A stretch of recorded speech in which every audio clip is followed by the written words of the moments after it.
I want to welcome you to our Learning from Experiences presentation. As most know, these showcase the work of our fourth-year students in a wide variety of projects that extend their education beyond the classroom and into the world. Always, it seems, with amazing and transformative effects. So first of all, I thank the students for doing such important work that does make us so proud. I want to welcome everyone joining us as guests today. This is, in my recollection, the 8th time we've done this event, and your involvement as audience and witness to the value of what the students are doing is key to the success of the program, truly. I'm going to turn things over momentarily to Dean Milday, one of our best supporters, and then Barb Bruce, our EL coordinator, will take over. And at the end of the presentation, you'll hear from Arasuksi, our associate director. I thank all of them, as well as our program coordinator, Jen Tramble, for their care and commitment to making so much and all. So it's my honor to do the land acknowledgement, and then I will turn it over. Western University, as you know, is situated on the traditional lands of the Haudenosaunee, the Anishinaabe, the Lunapiwak, and the Attawandaron peoples on lands connected with the London Township and Sombra Treaties of 1796 and the Dish with One Spoon Covenant Wampum. These peoples have long-standing relationships to the land and region of southwestern Ontario and the City of London. And the local First Nations communities of this area include the Chippewas of the Thames First Nation, Oneida Nation of the Thames, and Munsee Delaware Nation. I take seriously the responsibility to work every day towards reconciliation with Indigenous peoples and with projects and attitudes that promote anti-racism and decolonization in our community and culture. So with that, it's my pleasure to turn it over to Dean. Patrick, and thank you for such a clear enunciation of our mission and our duties. So I want to just say a couple of words. First, I want to welcome all our attendees. Thank you. As Patrick says, you are witnesses, and hopefully you will go forward and talk about us in all sorts of interesting and good ways. And I really also wanted to talk to the student presenters and to let you know, this is really one of my favorite parts of my job period. Okay, I love this part. You are all living testimony to the proposition that is central to SASAH and to my vision of the Faculty of Arts and Humanities, which is that we are not somehow apart from the community, but that we are really core and heart of the community. And we show that by our interactions in our internships and in our engagement with the community in the ways that you've done. You know, there's a sense in which it is a huge learning experience for everyone involved, right? And that is the best kind of learning experience that there possibly is. For you, I know there is, you know, creativity, resilience, those are the things that come out in spades. And especially for you in this particular environment in which we're living, extra challenges, right? And you've risen to that challenge, and you've done a great job, and you've done the kind of real work of arts humanities that we all really aspire to do and which we love to see you do. So thank you for that. I can't wait to hear what you have to say. I have to apologize. I have to leave at the hour. Something else calls me away. I would way rather stay here for the whole time, I assure you. So thank you and congratulations on all your achievements. Well done. And over to you, Patrick.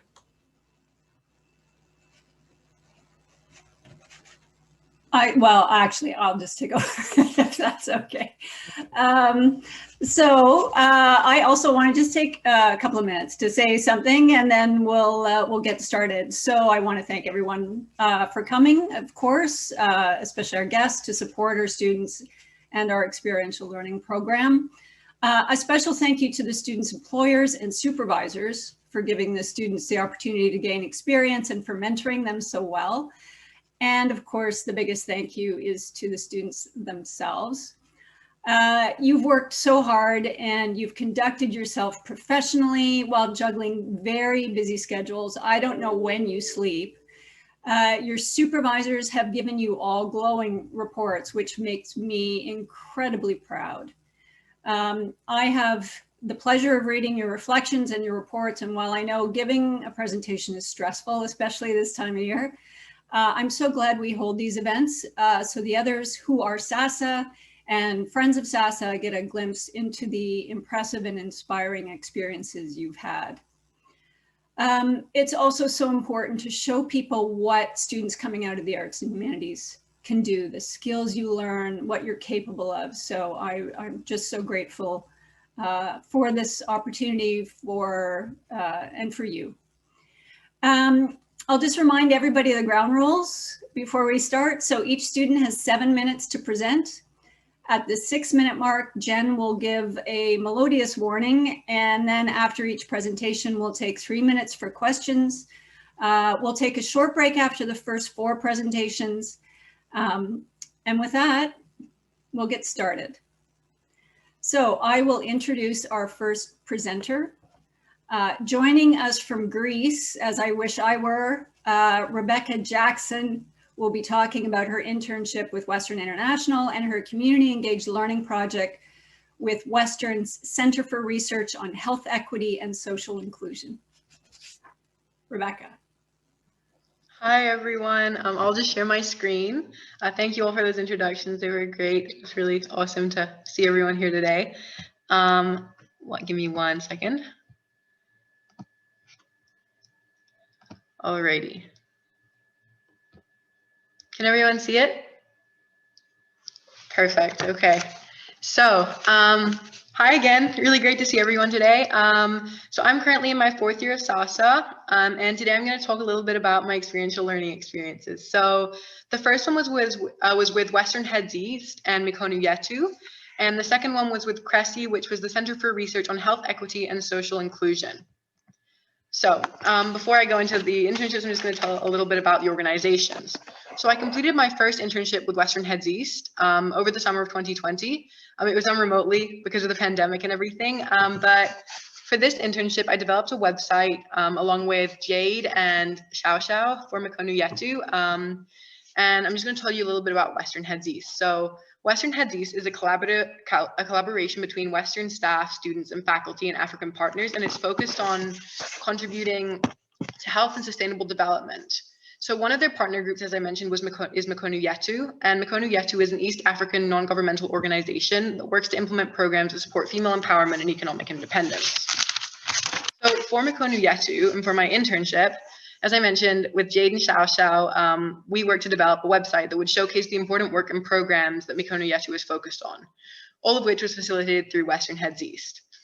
So the overarching goal was to design an accessible website to raise awareness and address gender inequality. And then there was other goals that had to be met in order to do this, which was learning about the organization and its goals, forming a collaborative working relationship with the Mikono Yetu and the Western Heads East team, as well as our community partners. And then my supervisors, Bob and Maria. And then also one other goal we had was to make recommendations for improvements that can be made to the WHE website in the future.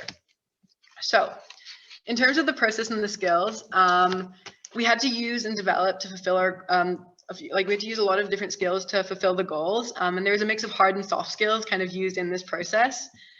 So a lot of what had been developed in previous SASAH courses. So the first one was developing the site really required us to have technological knowledge and a basic understanding of WordPress and other design platforms. But we definitely increased those as we were going through the process, working with new platforms like Adobe XD. I remember that threw us off for a bit, but we learned how to do that one too and powered through it. And then that really learning these different new skills definitely helped us making the site visually aesthetic and accessible. And the soft skills that were necessary were communication and adaptability. And communication was definitely interesting in a lot more ways than I had necessarily thought, as I'll talk about a bit later on in terms of intercultural communication. But just all the moving parts themselves, having, the community partners working in a group team, also working with our supervisors, it meant that communication was absolutely crucial just in terms of getting stuff across clearly and making sure that we had those communication channels set up from the start so that we could best kind of talk about what needed to be done and make those decisions. And then those new skills were intercultural relationships and also professional relationships, because it was one of the first opportunities I had to work in a proper work setting while also having a lot of creative freedom, and finding that balance between those two was definitely something that we had to learn how to do. And I think Bob and Maria definitely had to say thank you for helping us kind of really find that balance in a great way. So just going on to those relationships a little bit more. All of them were very valuable. Like, they're definitely going to serve me well in the future.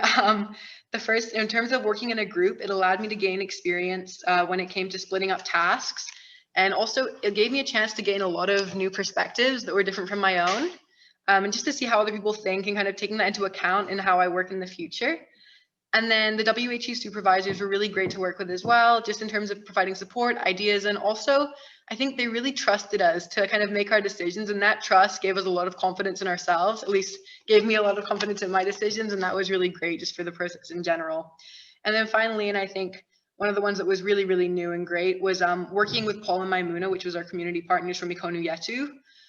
It was really important because I got to learn about intercultural communication, which I hadn't had like a chance to do before that much. And I mean, just understanding that sometimes you got to go into more detail into explaining how you arrived at a certain point, because you can't always just assume that the person you're talking to is going to understand how you arrived to that point. And that was something I had never really considered, having mostly worked with people with similar backgrounds to me or similar ways of just understanding the world. And that was a really important thing to understand, how that kind of comes into a work situation. And it was really just something that helped me a lot and like will definitely be useful to me.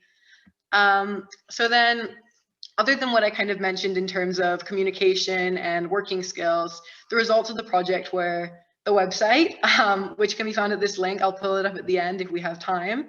And then also the document with the recommendations for the WHE website. And I think most importantly for me also, like, just learning how many things can be done with an arts and humanities degree, like understanding that I'm not limited to, I don't know, being a teacher, which is great, but it's not necessarily what everyone wants to do. And it was just really great to see that, you know, I could go into doing website design, or I could use my communication skills in other ways. And that was really exciting for me. So then moving on to the second internship. For my second internship, I worked with CRESI, which is the Center for Research on Health Equity and Inclusion. And it's an interdisciplinary collaborative initiative led by the Faculty of Health Sciences at Western. So they have various projects going on, but the one that I was focused on aims to raise awareness about how healthcare professionals can provide safer, more accessible, and improved healthcare to migrant agricultural workers, which who are currently facing a lot of barriers. So the goals of the internship were to create dispersible infographic and to learn about the barriers migrant agricultural workers were facing. And that was done through different like articles and resources. And basically we just had to raise awareness by explaining these different issues that existed, which can be seen in the image right there. So once again, there's a lot of different skills that were used. Research and critical analysis was crucial to understanding a sector that I hadn't really had that much experience with in the past, just in terms of being in health sciences. Being able to read large volumes of text and kind of finding out the important information when it wasn't something that I'd necessarily been trained in was a new skill, and not a new skill, but a new use of skills that I had already learned to use in SASAH. And then verbal communication and textual communication was absolutely important as well, just in terms of making sure the infographic was, I'm sorry, my dogs are barking, just in terms of making sure the infographic was getting all of the information across. And then graphic design was a new skill that needed to be used as well. So this is the first draft. As you can see, it was very minimalistic. And then we came to the final draft, which is a lot more colors and definitely very different. So once again, working relationships were really important, just in terms of learning about the intersections between various fields and learning about working in professional settings again, because working with James Shelley, my supervisor, was really great, just because I don't necessarily know if I would have had a chance to work with him had I not done an internship that wasn't in the arts and humanities faculty. And then I'm hoping that indirectly connections could have been made with the migrant agricultural community in terms of improving healthcare conditions for them. So the results of the project were the actual infographic, social media posts, which are these ones that you can see on the screen, communication skills, design skills, and professional interdisciplinary relationships. And once again, understanding that my arts degree doesn't have to be limited to a certain area of study, but can really find a way to help in all different kinds of areas. And it was really great for me to see how I could transfer that into health studies. Yeah, and these are the different resources from the things that I was talking about, but thank you all very much. Yes. Thank you, Rebecca. That was great. Yeah, you had incredible experiences there. And I love that you also, recognize that you really have developed an incredible, set of skills that you can carry with you wherever you go. So, okay, our next presenter is Sophia Bellick, and she'll be telling us about her internships with Western Libraries and the Western Mustangs. Yes, let me just share my screen. Is that good for people? Oh, it's loading. Is that good? Yes, okay, amazing. So hello, as you can see, both my internship experiences stayed pretty close to home, so I'll just jump right into it. So I actually worked with the Western Mustangs for 3 years. And the way that the office worked was we had a direct supervisor who you can see in the back right of the picture, Ryan. And then we had 3 teams. There was the graphics team, the writing team, and the photography team. And everybody would work kind of independently. And then everything would all come together at the top and mesh together, and we'd put it on social media. So in my first year, I was just working with the graphics team, making weekly content for social media. In my second year, I took more of a leadership position in the graphics team. And then in my third year, I was managing the social media schedule, which meant that I was at the top where all the meshing together happened. And I needed to make sure that all 3 teams got things together on time and accurately. And so you can see here, I put the job requirements on the left, and what I put in bold correspond with some goals of things that I wanted to improve going into the position. And another goal that I really had for this position was just working in graphic design professionally, because when I left high school, I was 100% convinced that I wanted to be a graphic designer. And that's changed a little bit, but this was really my foot in the door for working in design professionally, whereas I'd just been doing it for fun or for school before. And it's helped me get pretty much every other design and communications job that I've gotten since. And on the right, you can see the programs that I had to use, and the star rating was my comfort with the program going into the position. This is a little bit of the work that I got to do. So these are some social media posts. I got to do a Christmas card for the Western Mustangs that was sent to alumni and donors. And then I got to do a purple shirt one year, which is given to the top team in an intramural sport. So it's kind of a big deal if you see someone wearing one of these. And so some of the challenges that I had in this position, first of all, I am not a sports person. I don't watch sports. I don't play a lot of sports. So it was difficult having to create content for material that I didn't really understand. And also my design style didn't really reflect the dynamic, action-packed look that you search for in sports advertising. So that took a little bit of getting used to for me. Additionally, I was very much a PC person, and all of the computers in the office were Macs, which doesn't sound like a big difference, but I really struggled with that for the first month or so, as well as learning InDesign, which is notoriously difficult. It has a very steep learning curve. But by the end of my third year, I was pretty much the resident InDesign expert. And finally, leadership. When I first joined the Mustangs, I was more of a follower in terms of design. I liked being told what to do, but my supervisor changed over in second year, and I needed to take on more of a leadership position to ensure that the office continued to work the way that I knew it had to. Some of the outcomes, I got a lot better with layout design, which has helped me with my job at RBC and on student council. Organization, every file that I worked on, other people also needed to work on. So that helped me get a lot better at saving things in a very clear way. And also confidence in design. By the time I was done, I didn't always have to ask, does this look good? Because I was confident that I knew that it looked good and we could move forward with it. My second internship was with Western Libraries. I worked in this teeny tiny little office in Weldon with 2 really wonderful women, Julie and Rayanne. Julie was my supervisor and Rayanne was another designer. And Julie was very clear that she was not a designer, so Rayanne and I got a lot of creative freedom, which I really enjoyed. Again, the job requirements on the left. Just to talk about social media management and SEO, which is search engine optimization for a second. A couple weeks before I got this position, I'd actually had a different interview with Thomson Reuters, which I was turned down for. And in the interview, I was asked a question about social media management, and I really messed it up. I did not anticipate that that was something that I would need to be familiar with going into these positions. So I was really excited that Western Libraries would allow me to get this experience because I identified that it was a gap. And again, lots of new programs that I had to learn, which was exciting. Here's some illustrations that I worked on. Some book face photography for the library, which was lots of fun.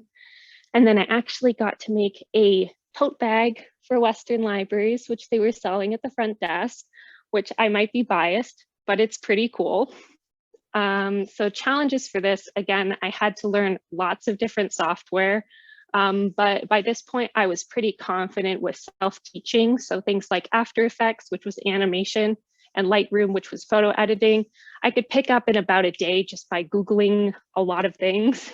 Interpersonal relationships, I was used to design being a very solitary process, where someone would ask me to make something and I would go into my little design cave and then I would come out with a product to show them. And because I had to do so much photography and videography, I couldn't just work solo. I had to incorporate not only people who worked at the library, but also strangers for things like book face photography. And so it took me a little while to learn to get out of my shell to incorporate other people, but I think that's been very helpful. And I got to work on my independence in a different way with long form projects such as the tote bag. Like I said before, Julie was very clear. Thank you. Julie was very clear that she was not a designer, that she didn't have a lot of feedback on things. So I got to guide the direction of that, which was both exciting and stressful. So what I got out of this, I did learn more about social media management. I got to use some really interesting programs, which I actually talked about in the job interview I had this morning. I got a lot better at incorporating other people into the design process, and I'm a lot better at approaching strangers to ask them for things, both about design and just in general. And because I was one of 2 designers in this small office, I got a lot more experience carrying projects all the way through. Unlike with the Mustangs, where there were 3 separate teams working on things, I really had to do everything, which was very exciting and great for my work ethic. So to conclude, both of them were wonderful experiences. I got to work on really great projects with really amazing people, and I'm very grateful that SASAH has given me this opportunity. So thank you. Here, oh, it says part of this slide didn't load. Let's see what shows up. Here was some other stuff that I didn't get to showcase. 2 of the images aren't appearing, but I just thought I'd stick it on the end, even, you know, so it didn't become part of my time. So thank you. That's great, Sophia. I'm glad you did stick it on the end. That's wonderful. Of course, I've already made a mistake. I forgot to give Rebecca her 3 minutes of question and answers. So I think what we'll do then, if it's all right with everyone, is I'll open it up for Rebecca's 3 minute of question and answers, and then we'll do Sophia's. And so I get things back on track properly. Okay, does anyone have a question for Rebecca? Patrick. So Rebecca, I really enjoyed your presentation, and there's obviously a certain amount of similarity between the sort of ethos of some of the work you were doing. And at the same time, obviously the kind of people that you were connecting with were more sort of within the office as opposed to in the field, I guess, and that's partly the times we're in. But I wonder if you could, you're a real people person, so could you say something about, you know, whether it was sort of satisfying from a people standpoint, and were there ways that you sort of found ways to kind of connect that might have surprised you? Yeah, absolutely. So I remember in the beginning with the Western Heads East internship, I was really excited to do the project anyway, but I was looking forward to connecting with the community partners from Mikono Yetu, and I was like, oh, that's going to be a bit more difficult, seeing as we can't, you know, meet them live right now, and there's always going to be different issues in terms of, I don't know, connection issues or time differences and stuff like that. But I think we did a really good job of working around those and kind of getting to have those phone conversations when we could fit them in, and also making sure that we had a text group that was always going on and we were always checking in and things like that. So while we definitely didn't, it was a bit harder to form those connections than it would have been if we'd got to do it in person. we still kind of were set up for success in terms of being put in contact with all these different people, and any gaps that we didn't get filled out from them directly. I mean, our supervisors at WHE were really great at kind of filling those in for us and making sure that we still knew a lot about the organization. And also Western Heads East internships is like a larger program where there's lots of internships doing different things. So there's other people in our group that we would meet with once a week, also doing things with Mikono Yesu, but different things, whether they were working in more of the health sciences sector, things like that. So that way, kind of all the different gaps of what was going on in the organization got filled, and we were still able to make those connections, even if it wasn't in the traditional sense. Great. Yes, it was breaking my heart thinking about you not being able to really connect. So that's good. Do we have any other questions for Rebecca? I would actually, I mean, you were telling us a bit about your, you know, how your career is moving ahead before we got started, Rebecca. So I'm always interested to know how these experiences did impact on students' ideas about their career path. So, I mean, being an international student, I was always like very interested in, I think, intercultural communication, but I think until I got a chance to do these internships, I didn't necessarily know that it was intercultural communication that I was interested in. I think it was more just like I liked connecting with people, and I hadn't understood how that could be put into a workplace setting. So these two internships, one of them being the intercultural connections, the other one being connecting through kind of design and also like words, was a really great opportunity for me to see ways that I can take that passion I have to connecting with people and communicating, and taking that to a level that can be used in different kind of jobs, because I always was like, how can I put talking to people into a professional, you know, situation, like, and make that what I really want to do. And I think this was a really great experience to see that it's not only that I would have to go into, I don't know, journalism, which is definitely one great option, but there's so many other ways I can do that and still be fulfilled and get those connections. So I think that was what was really great with both of these opportunities, just showing me how you can put your passion into a lot of different projects. Right. Okay, just one more minute for you for your questions, but Bob Goff has a question for you. Being a student from the Global North, working with a partner in the Global South, can you give an example of a situation where you ran into critical and ethical global engagement and self-reflexive practice? Absolutely, thank you. So I think that one of those times was what I was kind of trying to go into a little bit in my presentation. It was when we suggested something, I remember, to Maimuna, and we didn't explain how we got to that place. We didn't say, we think that we should do this on the website because this makes sense on the basis of it reaching a wider audience, and kind of thinking it from, we had thought about it from the, I remember, the business perspective of, if we do this, we can reach a wider audience in North America, and we know how they will like react to this well. And it was about funding and donations. We said we can add a link on the page that says fund here, or like donate here. And when we suggested that to Maimuna and Paul, they were like, absolutely not. Like we'd rather have it written in a different way of, you know, how to help or how you can be involved. And that was something that we hadn't even considered that could be possibly, I don't know, a problem, because that's what you see on North American sites, I think, all the time, and in Europe as well a lot of the time. So it was just a moment at which we had to say, like, that's just a cultural difference that we had never even considered. And we had to take a step back and kind of understand where they were coming from, where we were coming from, and make sure that we were changing the way that we approach that in general. Thank you, Rebecca. It's great. Okay, for Sophia, we have a question from an anonymous attendee, very mysterious.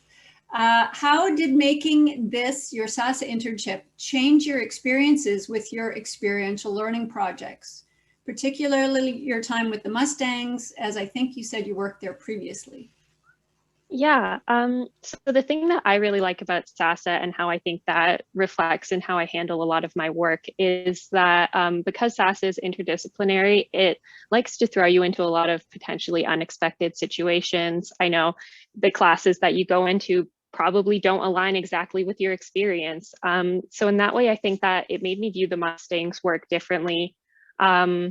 Partly because, you know, I said that I struggled with working with sports because that was unfamiliar content. And that was before I'd really had a lot of SASAH classes. But going into a SASAH class about something that I completely don't understand, and going into an internship about something I completely don't understand, I kind of handled them the same way. So I think that the SASAH's ability to make me think quickly on my feet giving me projects that I maybe don't already have a solution to, I think was helpful. And I talked about that a lot in my reflections, because I think it's just a good skill to have, to be confident that you can handle the unexpected. Yeah, great, great. Era, you have a question? I do. Sophie, I was so impressed when you mentioned that you got to the point with the Mustangs where you are managing 3 different teams. And I wanted to ask you about how you learned to manage. Like, did that mostly come from the experience with the Mustangs, or would you say that there were some aspects of your courses and your programs in arts and humanities that contributed to that experience? Yeah, that's a good question. I do think that with the Mustangs, when I had to manage the social media schedule and make sure that everybody was getting things in on time, I think that was my first kind of leadership position. And honestly, I think I slid into it pretty easily because I had already been working with the team for 2 years. So I was pretty confident with how things had to work. And I knew how people needed to operate. So I felt like, hey, I can just make sure that they're doing it the way that they've been doing it for the past 2 years. I actually feel like I've used that though. I was vice president of communications of the Arts and Humanities Students Council this past year. And I think that the Mustangs helped me in that kind of leadership position because I'd gotten pretty good at keeping on top of other people's work, just the gentle little nudges and reminders here and there. Thank you. Any other questions for Sophia? I think there's one in the Q&A. Well, yeah, I wasn't. Oh, yeah, there it is. Okay. So this is from Dennis Garnham. Excellent clarity in your presentation. Has your outlook or understanding of sports changed? What is one thing you learned about sports you didn't know before you began? Yeah, I would say that my outlook about sports has changed. I love all of the Mustang sports now. I went to pretty much every in-person football game. I'd say the thing that I guess I learned about sports teams, at least at Western, is the people on it are just so great and they're so thankful to the advertising and design team. One of my favorite memories from working with the Mustangs was we put, I think he was a linebacker on one of the billboards, and I don't think he'd ever been on a billboard before. And he like hugged my supervisor on the field after he saw it because he was so excited, because it's always the quarterback that ends up on the billboard. So I guess in some ways it maybe like humanized college sports for me because I had to work so much with the athletes and the people. And it was a lot of fun. I really enjoyed it. Great, thank you. Bob Goff, I don't know if your hand is up for Sophia or. Did you have a question, I didn't. That Bob? was still up from the last question. Sorry about that. Okay, good. I'm trying to watch about 6 things at once here. So there we go. Okay. Michael. Getting a question. Sophia, did I hear you say that your view of design and working in design changed through this experience? And how did it change and where is it going now? That is a good question. Yeah, I feel like I became a lot more adaptable with my design. Like I said, I think the toughest challenge was switching my design style from maybe a more softer look to the action-packed people running with footballs that I needed for the Mustangs. I think part of what changed about my outlook on design is I really like involving other people now because I think that getting other perspectives on design always makes it more interesting because I am definitely not the be-all end-all of what looks good. And I think that the Mustangs and Western Libraries taught me that in different ways with incorporating staff and athletes and strangers in the libraries, all sorts of things like that.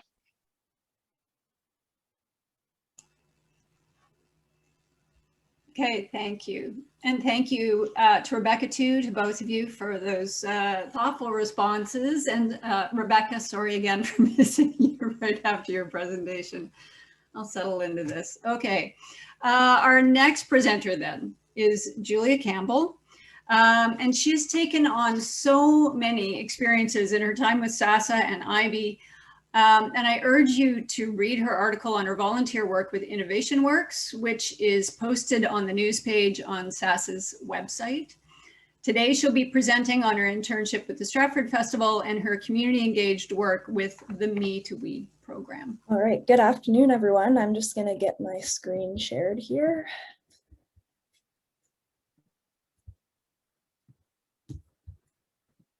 Okay. All right, can everyone see this okay? I just realized my laptop is unplugged, so give me one sec, it's gonna die. Okay, sorry about that. Ready to go. Hi, everyone. I could talk about this all day, but I only have 7 minutes, so I'm just gonna get right into it. We're going to do a brief intro about me, then I'll talk about the Stratford Festival. I'll get into my Ecuador trip. I'll give you a little intro to what I'm doing after graduation, and then the floor is yours for questions.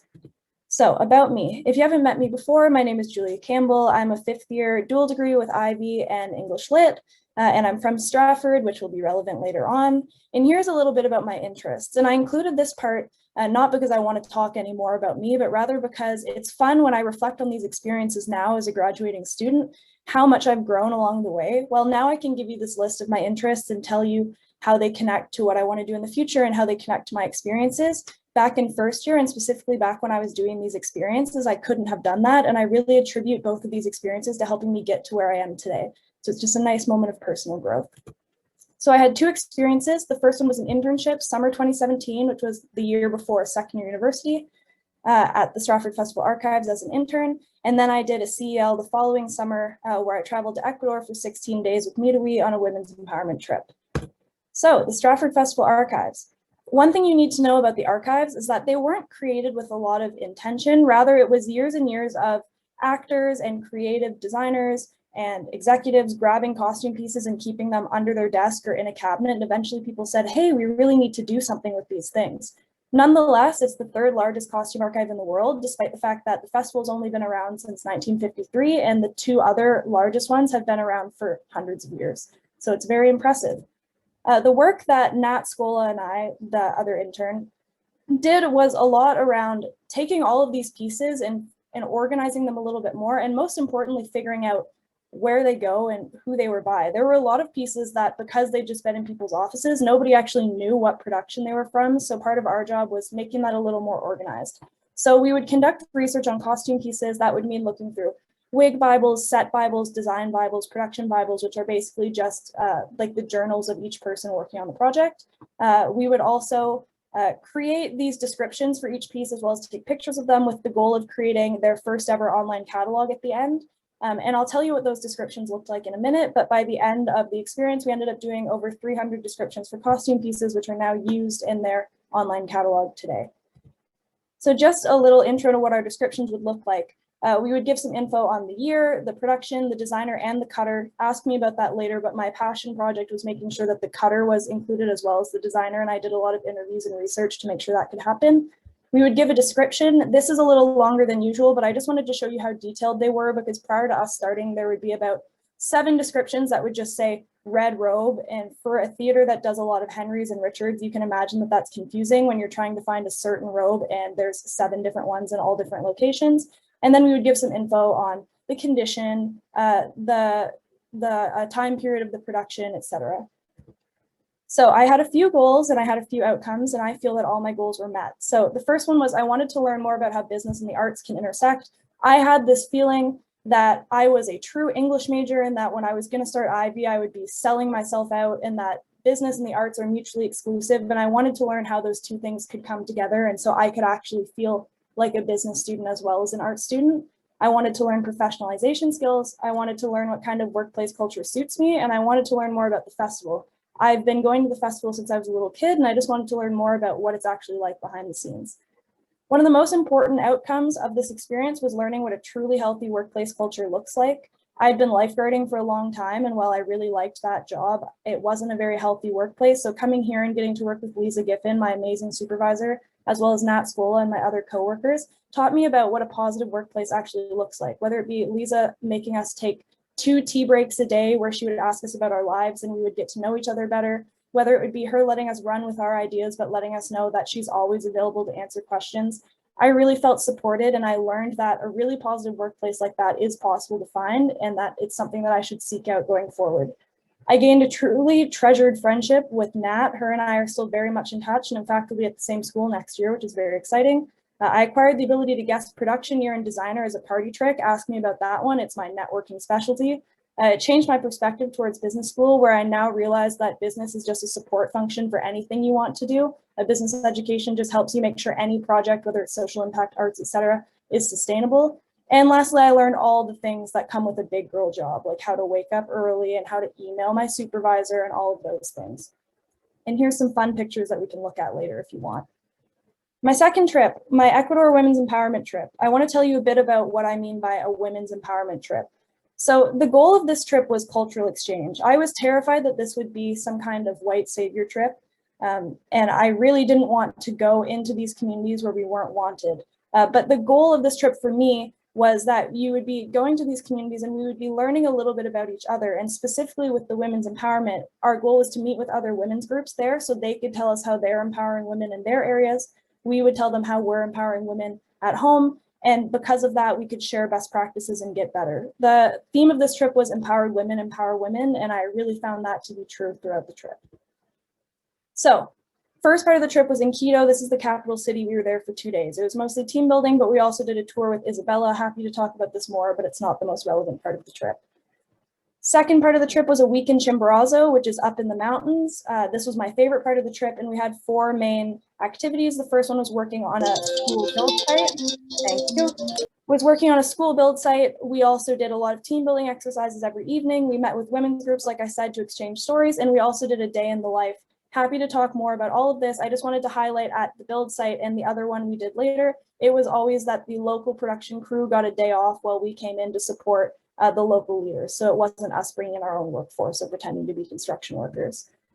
Lastly, I spent a week in the Amazon, which is the Kinambu community specifically. We worked on a build site. We did environmental education with our jungle guide, Carlos. We did cultural education with with a local member of the indigenous community, Sandra, agricultural education with Mr. Vargas. We met with more women's groups and we did a lot more team building. Please ask me about this.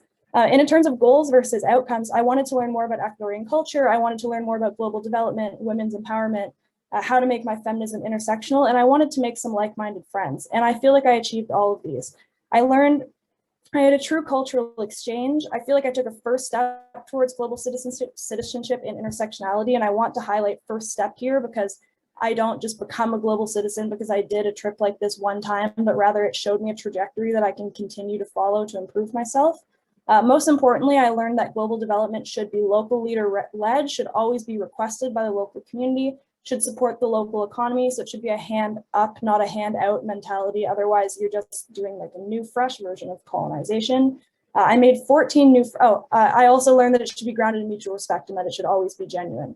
I made 14 new friends. We're still very close. I got a new sense of hope for the future. I had been feeling very jaded that one person can't change the world because of the breadth of all of the social issues that I'd been seeing when I started university, but hanging out with these other girls made me realize the power that one person really can change the world, especially when one person is with a lot of other individuals that are passionate too. And lastly, I gained a career path. I'll talk about this if you want to know, but one of the development exercises we did actually made me realize how well my SASAH education theory I learned can connect to real world issues and made me want to pursue law. And getting into that after graduation, so in September, I'll be starting law school at U of T. I'm interested in human rights, constitutional and international law, and I attribute this pathway directly to these 2 experiences, to Ecuador for helping me figure out that law was the way I wanted to go and my focus on intersectionality, but also for my Stratford internship for really helping me have something on my resume, learn how to network a lot better, and figure out the kind of culture that I want in the workplace, which I'll carry on with me as long as I go. So that being said, I'll leave it here and I'll open the floor to you for questions. We really do present our students a challenge to try to talk about 2 experiences in 7 minutes, and you did a great job, Julia. Thank you. Does anyone have, okay, Patrick? Yeah, I think maybe if you unshare your screen, Julia. Yeah. Sure. I have to see myself in order to think. So that was fantastic. One of the things I know, I've got the sense that you have become very self-aware. And I was thinking about the challenge of going into different institutional contexts in relation to your sense of where you fit in the maybe implied hierarchy or non-hierarchy or something like that. And it seems like that became sort of an important term in your experience. Do you want to say a little bit about that? I mean, when you went into Stratford, did you think you were going to be sort of an underling student? When you went on this trip, did you think it was going to be a horizontal kind of grouping? How did that work? Yeah, so I'd worked, all of my work experience prior to starting at Stratford had been lifeguarding. I'd done it for years and years and years at the same pool, and I loved it very much, but it was definitely a structure where who you are was taken very seriously. So when I was a lifeguard in training, I had to do everything that anyone told me. They say jump, I say how high. And that was all taken very seriously, partially because it was governed by students, so it maybe wasn't the best HR you've ever seen. So I definitely went into experiences having that very internalized. So getting to start at a workplace where I was encouraged to ask questions, I was allowed to take ownership of my work, and that I was allowed to like chat with my boss as friends, even though that employer-employee relationship was still there. It made me realize that even though like, yes, like hierarchies are there for a reason, and I'm in a role to learn from somebody, that I don't have to be like constrained, and that I can explore myself a lot more and take some risks, especially in a workplace where they're very open to like having you ask questions and try things first and then do it again later. Whereas in my previous workplace, you would have gotten in trouble for doing anything out of line. So I don't know if that answers your question, but I really felt like I learned a lot about what a healthy workplace looks like. It does, and I think you display a great sense of intellectual and other forms of mobility, and I think it comes from that. I'll also say I think as women we are taught maybe to be a little bit less. When you talk about like star players in an organization, it's usually like the men who come in and are really confident and they're like, I already know what I'm doing, like let me show you, and everyone says wow. And I think women were taught not to do that, and I certainly see that in myself. So being at the festival in an all-female workplace with a really supportive staff, kind of helping Nat and I step up and take risks and say, hey, I really care about the cutters. Can we add this into the project? Or this is what we were thinking, and have an actual dialogue really helped me on my journey to being a bit more confident in the workplace. Era? Julia, that was great. Thank you so much. This is not one of the questions you invited us to ask you, but nevertheless, it's the one I want to know about, and that is about the cutters that you just mentioned now. Tell me what it was about that part of the archive that was particularly important to you and why. For sure. So part of the role, like I said, when we were doing research, a lot of it was going through these different set Bibles, production Bibles, etc. But another part of it was interviewing different employees, whether it be in the warehouse or whether it be talking to the cutters. And in doing that, I guess you should know the way costume building works is you have a designer that will draw the sketch of what the costume should look like. I have a bunch of them on the wall behind me, actually. And then you give them to the cutters who build the costume. So the head cutter will take this picture and just from a drawing will come up with like an actual pattern that can be used to make the costume. So it's a ton of work and they don't get any credit. So usually when you do these descriptions, it'll say the designer. So in the example I gave, it had the designer there, John Pnoyer, but it didn't have the cutter. And I thought that was a huge oversight. So when I met with the cutters, I tried to interview them and figure out who did what. So it's definitely an incomplete project. There's still a lot, especially the older pieces. I couldn't figure out who built it, but it was important to me to give credit where credit is due, because that is so much work and such an interesting skill set to be able to take something so like abstract and then figure out this is the actual fabric that needs to be used and this is how it can be cut. So that was my passion project, and I hope that they've continued doing that. Thanks, that's great. Thank you. One more question and then we'll move on from Bob Goff. I may have missed this, but can you say more about what you learned about how business and arts can go together without you feeling like a sellout? Yes, for sure. So like I said, I used to have this feeling that I was this like quintessential English student. I could not imagine going to business school, especially when I started at the Stratford Festival, because I hadn't even taken one business course, but I had AEO to IB, so I knew it was coming down the line. And at the time when I thought about business, I would just think about like sitting in an office or like working at an investment bank. I didn't even know like the breadth of things that you can do with a business degree. So they really did feel mutually exclusive to me, being an English major and being a business major. Working at the Stratford Festival and specifically getting to see Anita Gaffney, who's somebody that has a business degree and an English degree, seeing how this is still a really important artistic endeavor and something I believe in wholeheartedly, but then getting to see behind the scenes how these business skills actually make sure the festival can keep running, whether it be, you know, sustainable streams of finance or whether it be getting sponsorship or all of these things. It made me realize that a career in business is not me moving away from the arts, but is rather me gaining a skill set that can allow me to actually support really important endeavors, whether it be in the arts or social impact, etc. I now learned that the skills that I'm gaining will just help me make sure any project I want to do is sustainable and actionable, if that answers your question. I'm sure it does. Yes. Thank you. Thanks so much, Julia. We'll move on then. The last presenter before we take a break is Xiao Kui. She'll be talking about her internship with Western International and her community engaged work with the nonprofit Single Women in Motherhood. Hello, 1 second.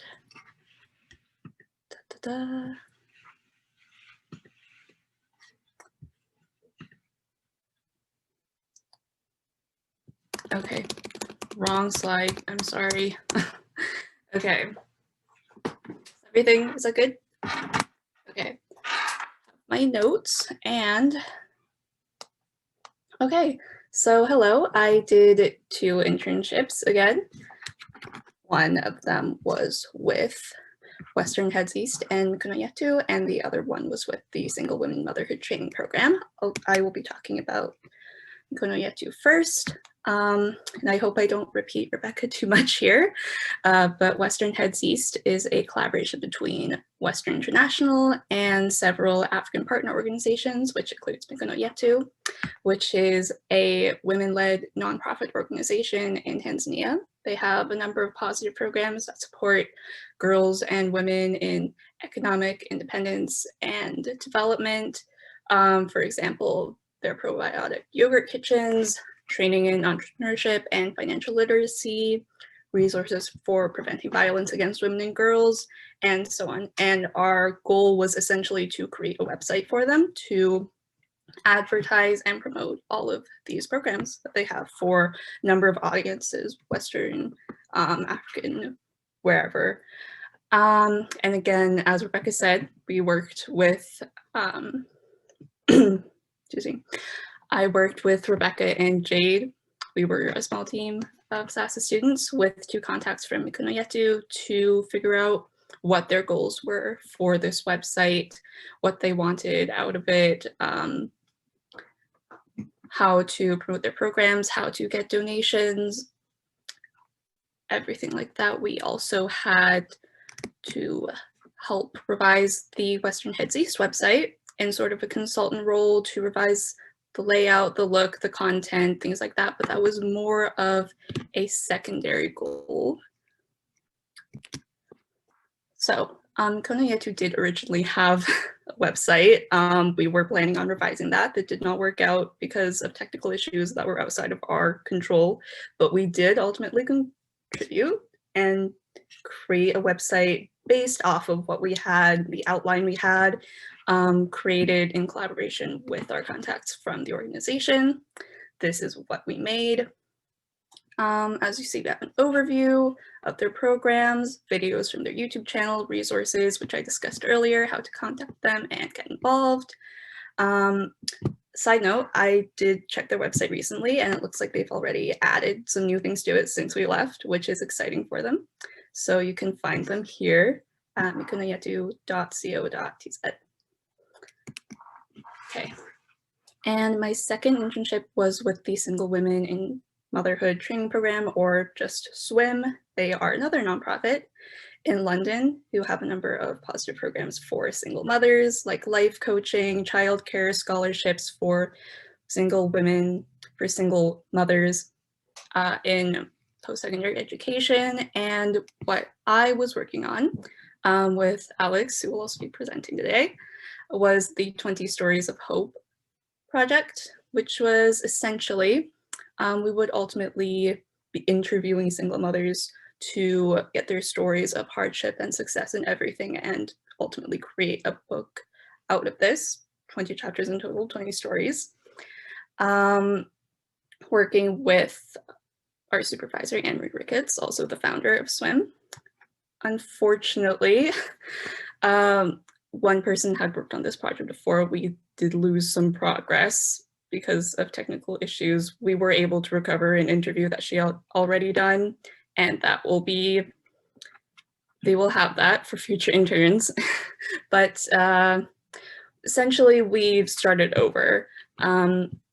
Anne-Marie asked us to reach out to children of single mothers to sort of generate more interest in the London community, to nominate their mothers to participate in the program. And to do that, we had to reach out to organizations and platforms in London to promote the program, the project.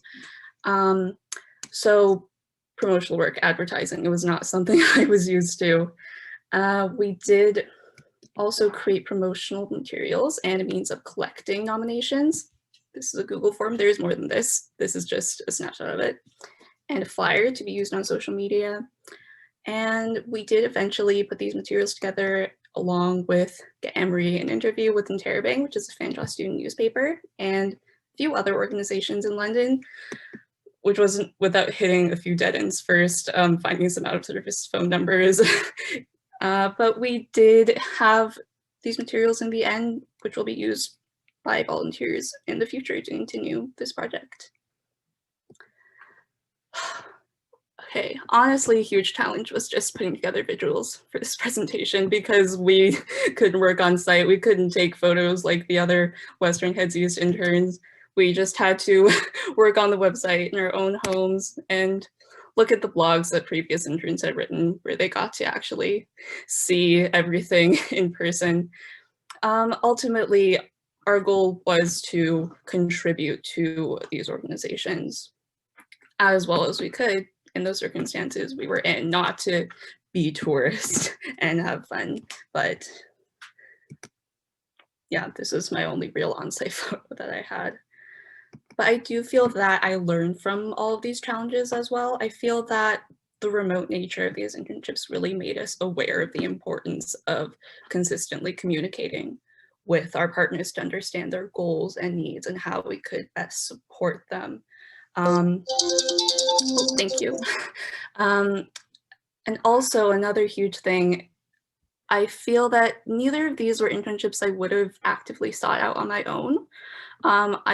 When I was looking for internships, I looked for editorial internships and things more on the creative side because that was what I was used to. But I feel like being open to trying something completely different really helped me because I picked up some skills that I wouldn't have if I insisted on going that route.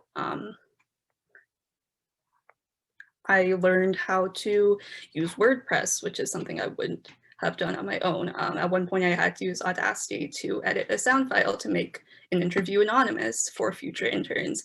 I had to make cold calls, which was terrifying, but that, you know, in any position, you have to know how to talk to people and how to communicate with people.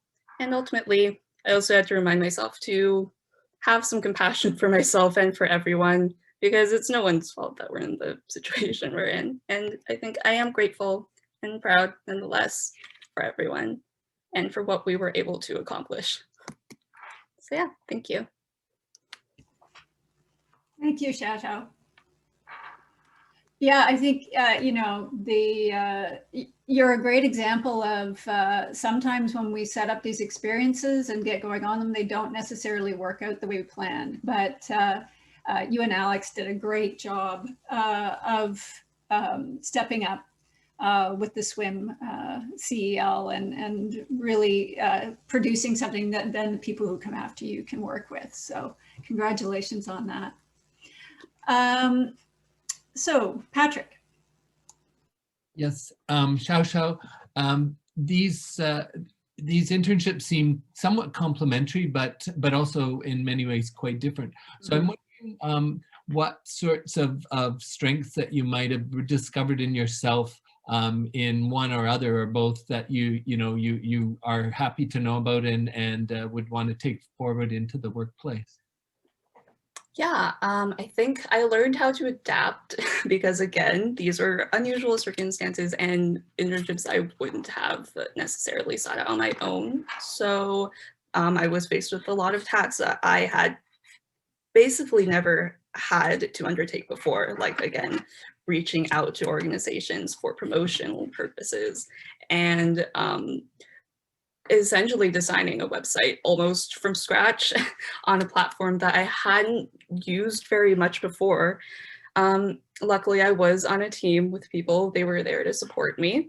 So yeah, adaptability, teaching myself new skills, not entirely teaching myself, but working with other people to help them to help me sort of mentor me and guide me through the process. And yeah, working with people, teamwork, collaboration, adaptability, all of that. Thank you. That sounds like it was worth the price of admission. Yeah. Any other questions? Well, you mentioned that you were interested in editing. So, I'll ask my favorite question. How has this impacted on your ideas about your career? Did it reaffirm that you do want to go into editing, or did this change things for you a bit?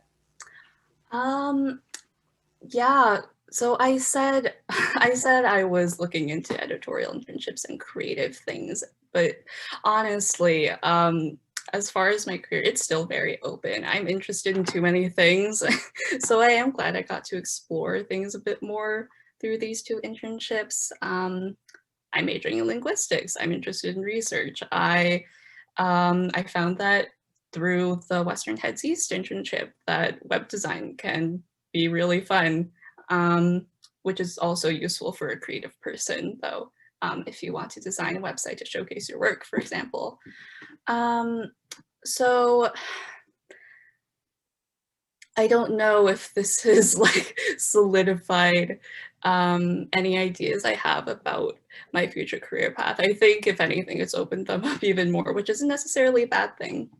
But it's just given me, I think, the skills and the experience I have to explore those in a more informed way, if that makes sense. And we'll see where that goes. Yeah, great, thank you. Our first presenter in this second half is Brittany Forget, and she is going to present on her work with the Timmins Public Library. Thank you.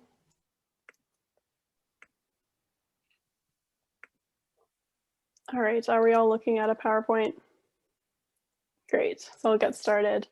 I'm going to be talking about my internship this past summer at the Timmins Public Library. And it was actually my third summer working at the library. I originally started because I just loved visiting the library, so I thought it'd be a nice, relaxing summer surrounded by books. But I learned that working at the library is truly so much more than that. As providing vital services to the community, such as computer access, community resources, and a safe space. I regularly assisted people who were recent immigrants, had just been released from prison, or were experiencing homelessness. It wasn't always the peaceful summer I envisioned, but I got to do so much meaningful work in the community and to develop as a professional and a person.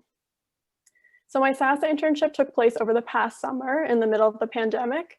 As I rejoined the library, my coworkers were also just returning to on-site work after spending several weeks at home. But the library was still closed to the public throughout the summer, so that really challenged us to provide our services to the community in new ways. So even though it was my third summer at the library, I knew that this one was going to bring new learning opportunities. Specifically, I hoped that by working collaboratively with a team to provide resources in new innovative ways and to maintain communications and connection with the public, I'd further the development of the communication, teamwork, problem solving, and time management skills that I'd been gaining throughout my education in SASAH. I also wanted to become more engaged in the community and to learn how to keep building those community connections even in these challenging times. I hope that by making this a SASAH internship, I'd have the tools to reflect more deeply on the skills I was developing and the kind of meaningful work that I was doing at the library. So my internship supervisor was Erin, who was our assistant library director. So we were in really close contact. She'd support me with any issues I faced, assign me my projects, and provide me with constant feedback on work. But throughout the day, I was mostly in contact with my coworkers, library clerks, reference staff, children's program directors, and we all work really closely at the library. There's usually also 4 summer students, but I was the only one this year, so I had a lot more responsibility on my plate.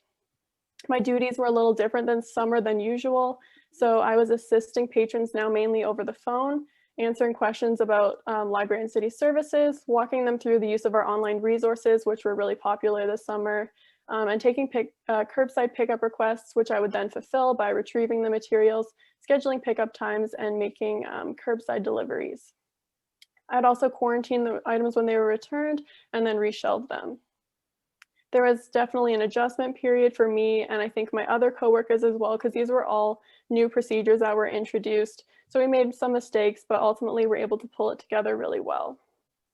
And because this was my 4th summer, I had a lot of added duties and responsibilities. So for one thing, I did hours of training on serving patrons experiencing homelessness, which was really important to me because the library is a safe space for so many people in our community who are experiencing homelessness. And even though the building itself was closed, lots of our patrons were still in the vicinity. So we were trying to maintain our communications and provide any resources that we could. And those are all skills that I definitely want to keep with me moving forward personally and professionally. I was also responsible for social media content and organizing a story walk at the library. So I'm going to focus more on that now.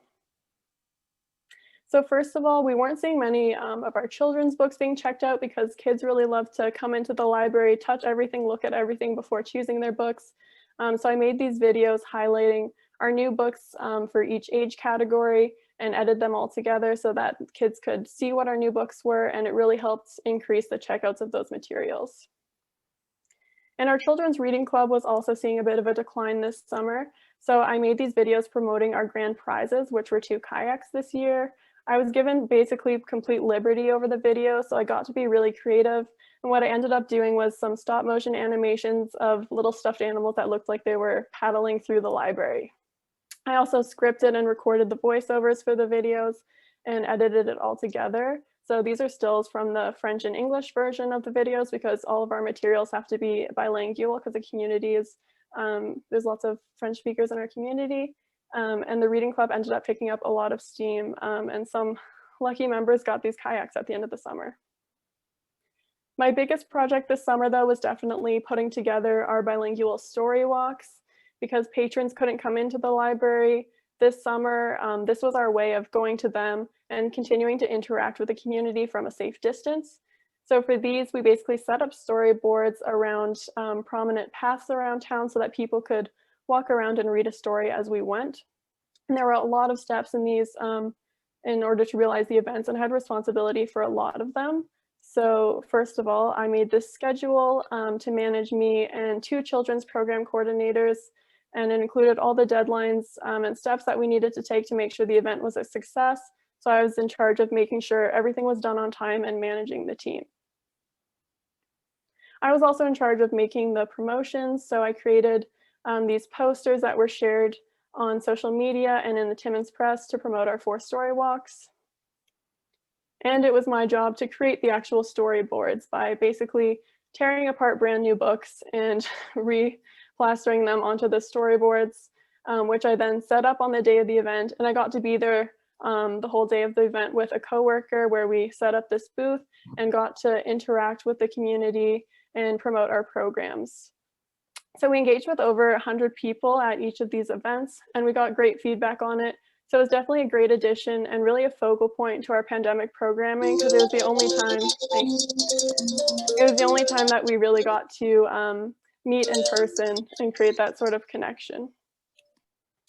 So through all of this, I really did walk away with the skills that I set out to at the beginning. My communication skills were honed as I walked patrons through our online services over the phone in both English and French.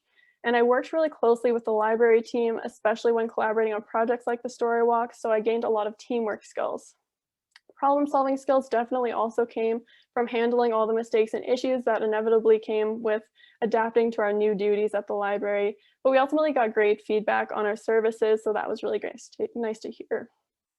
And my time management skills were also really stretched. I had to balance meeting all of my personal deadlines for projects while also working at the front desk at the same time.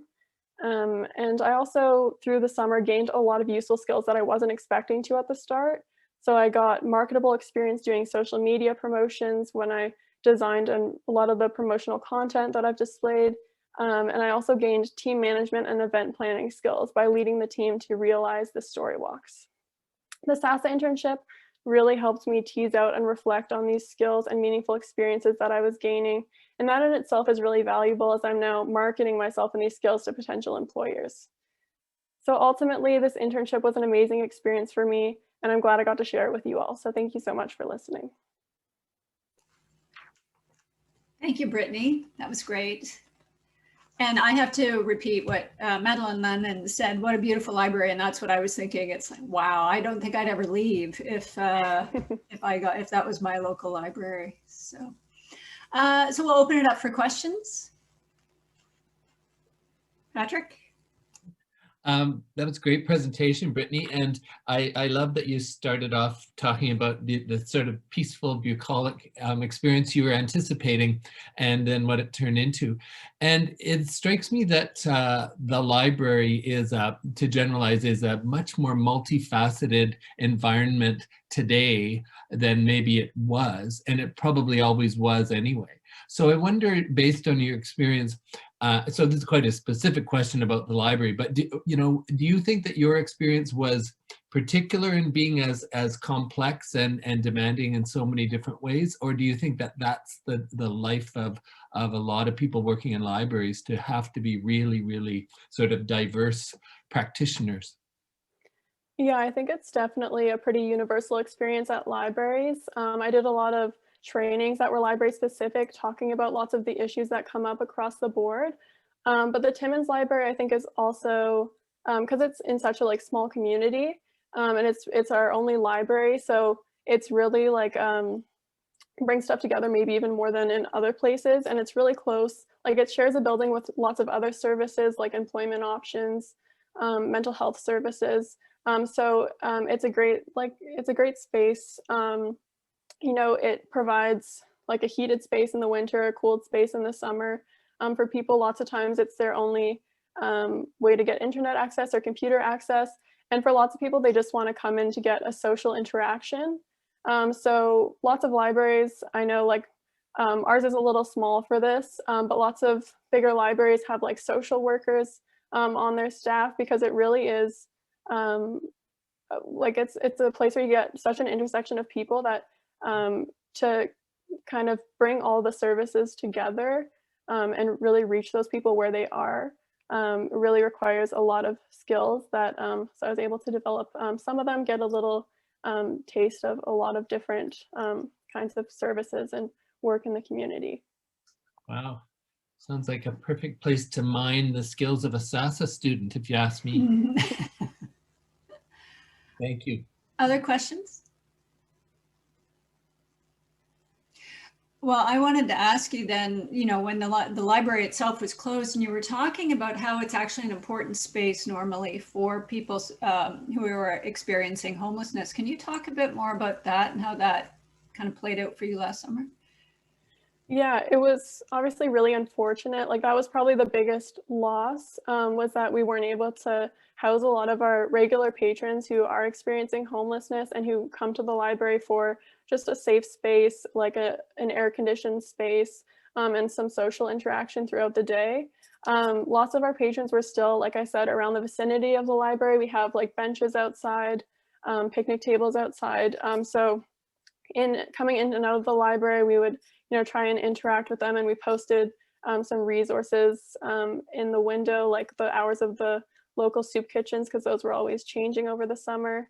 And I think like my CEO, Carol Ann, was a super great example of really working to continue those relationships. She would spend like her lunch breaks out on the picnic tables and always interacting with people, even during her breaks. So it was really great to see that example and to do what we could, but obviously it was a really unfortunate situation, and it definitely had like a negative impact that really like made me see how important it was to have the library be open and the important services that it provides. Yeah, it's so much more than a place where we keep books. So that's great. Thank you so much, Brittany. That was wonderful. Yeah, I can actually, Barb, I think there was one. Oh, is there? Oh, there is in the Q&A. Thank you. Madeline Lennon asked, did you experience teamwork with the library staff? Yeah, for sure. And I think it was like my first really work experience where I worked with a team so closely. Like everyone at the library is really close in all the different roles, and I work with everybody on every day. So that really solidified that that's like something that's so important to me, is the staff and the connections that you make with the staff. And especially working on the story walk is where I really was my first like management experience.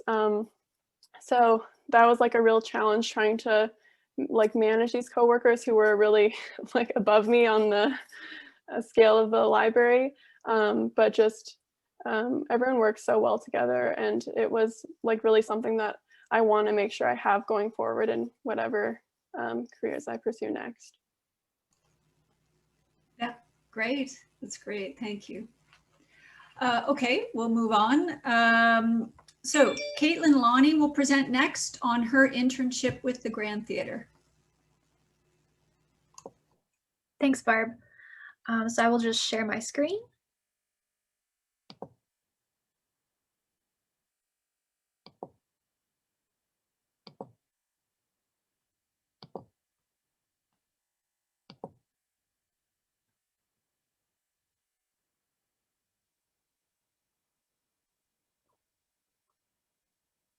For me, it says it's still loading. Can you guys see it? Oh, there we go. Yeah, it's good. Alrighty, perfect. Hello, everyone. So my name is Caitlin, and I'm in my 4th year of an honors specialization in creative writing and English language and literature, and a major in SASAH. I was born in Vancouver, but my family and I moved here just before my 4th birthday. I'm telling you this to let you know that I am not just a university student passing through this city on my way to bigger and better things. London is my home, and I love it for all the things it has to offer. For my SASAH internship, I was lucky enough to nab a position at one of London's most prestigious cultural landmarks, one I have visited since I was little, and I'm excited to tell you about my experience today at that place, the Grand Theatre. So my involvement with the Grand was actually in the works as far back as December of 2019, but when COVID hit, the theater industry was devastated, and in the scrum of things, the internship was understandably canceled. However, this past summer, with the assistance of Dr. Bruce, I reached out to see if there was any way I could still be involved in the project that had originally been proposed as the focus of my internship. And now, over half a year later, I'm very pleased to be here to tell you a little about my amazing experience with the Grand as an intern. So just a little background first. If you don't already know, the Grand Theatre is London's central hub for all things live performance, and the theatre is regionally, nationally, and even internationally recognized for its beautiful and professional work. The Grand is also special because of its focus on educational, community, and youth programming, such as through the High School Project, which is a show where local high school students are mentored and coached in all the different theatre departments, culminating in a student production on the main stage, the Spree. So that's, there's a picture of Les Mis, I believe, in the bottom left corner. They also run the 100 Schools, they also run 100 Schools, which is a program that involves the Grand touring a professional theater production around to local elementary schools to introduce theater to kids at an early age. So the Grand, as we would recognize it today, has been operating since 1901, so it's very much a cultural staple of London's art scene. However, since the building is pretty old, That means that a lot of upkeep is necessary. Previously, it had last been renovated in 1978, so over 40 years ago, but beginning last spring/summer, the Grand started to undergo a multi-million-dollar renovation and modernization of its spaces once again. So my role as an intern at the Grand was primarily to assist their education coordinator, the lovely Megan O'Hara, in creating a souvenir publication that would document this year's renovation, recap the history, talk to current staff, etc., just to sort of say, this is where the Grand is at this moment in time. A similar souvenir book was created for the 78 renovation, and it was one of the first things I was given to flip through to see what I would be helping out with in my internship. Back in September, Megan and I started to meet on the regular to discuss what specifically I would be doing, and she tasked me with being the primary interviewer of theater staff, board members, and donors on their history and experiences with the Grand, and to get their thoughts and attitudes coming into this significant renovation. So over my time in the internship, I interviewed 18 incredible people. I talked to people in the props, wardrobes, and carpentry departments, artistic administration, the box office, technical directors, and so many more, as well as the two head honchos of the whole operation, Executive Director Deb Harvey and Artistic Director Dennis Garnham, who I believe is here today. So thank you very much for being here. Before jumping into the interviewing though, Megan had me brainstorm questions to ask the interviewees, such as, why are you excited about the renovation? What are you looking forward to in a post-COVID theater world? And what have been some of your fondest or proudest memories of your time at the Grand? She then edited and okayed my questions, and I was off. So for the interviews themselves, they were mostly conducted over phone call or Zoom, as you can see by my lovely Zoom collage of faces here. But back before winter and the lockdown, I had a few in person as well at the Grand, at Victoria Park, as pictured to the left, or at the Talbot Center downtown, which was really nice to get out of the house and not be stuck on Zoom all the time.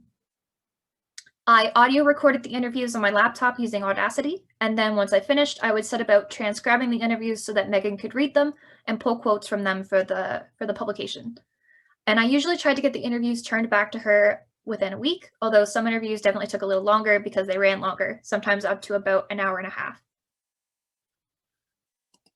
In terms of deliverables, I just wanted to give you all some stats that I found really interesting. Out of the total 12 interviews that I conducted with 18 interviewees, that amounted to nearly 600 minutes of interview time, or almost 10 hours of content.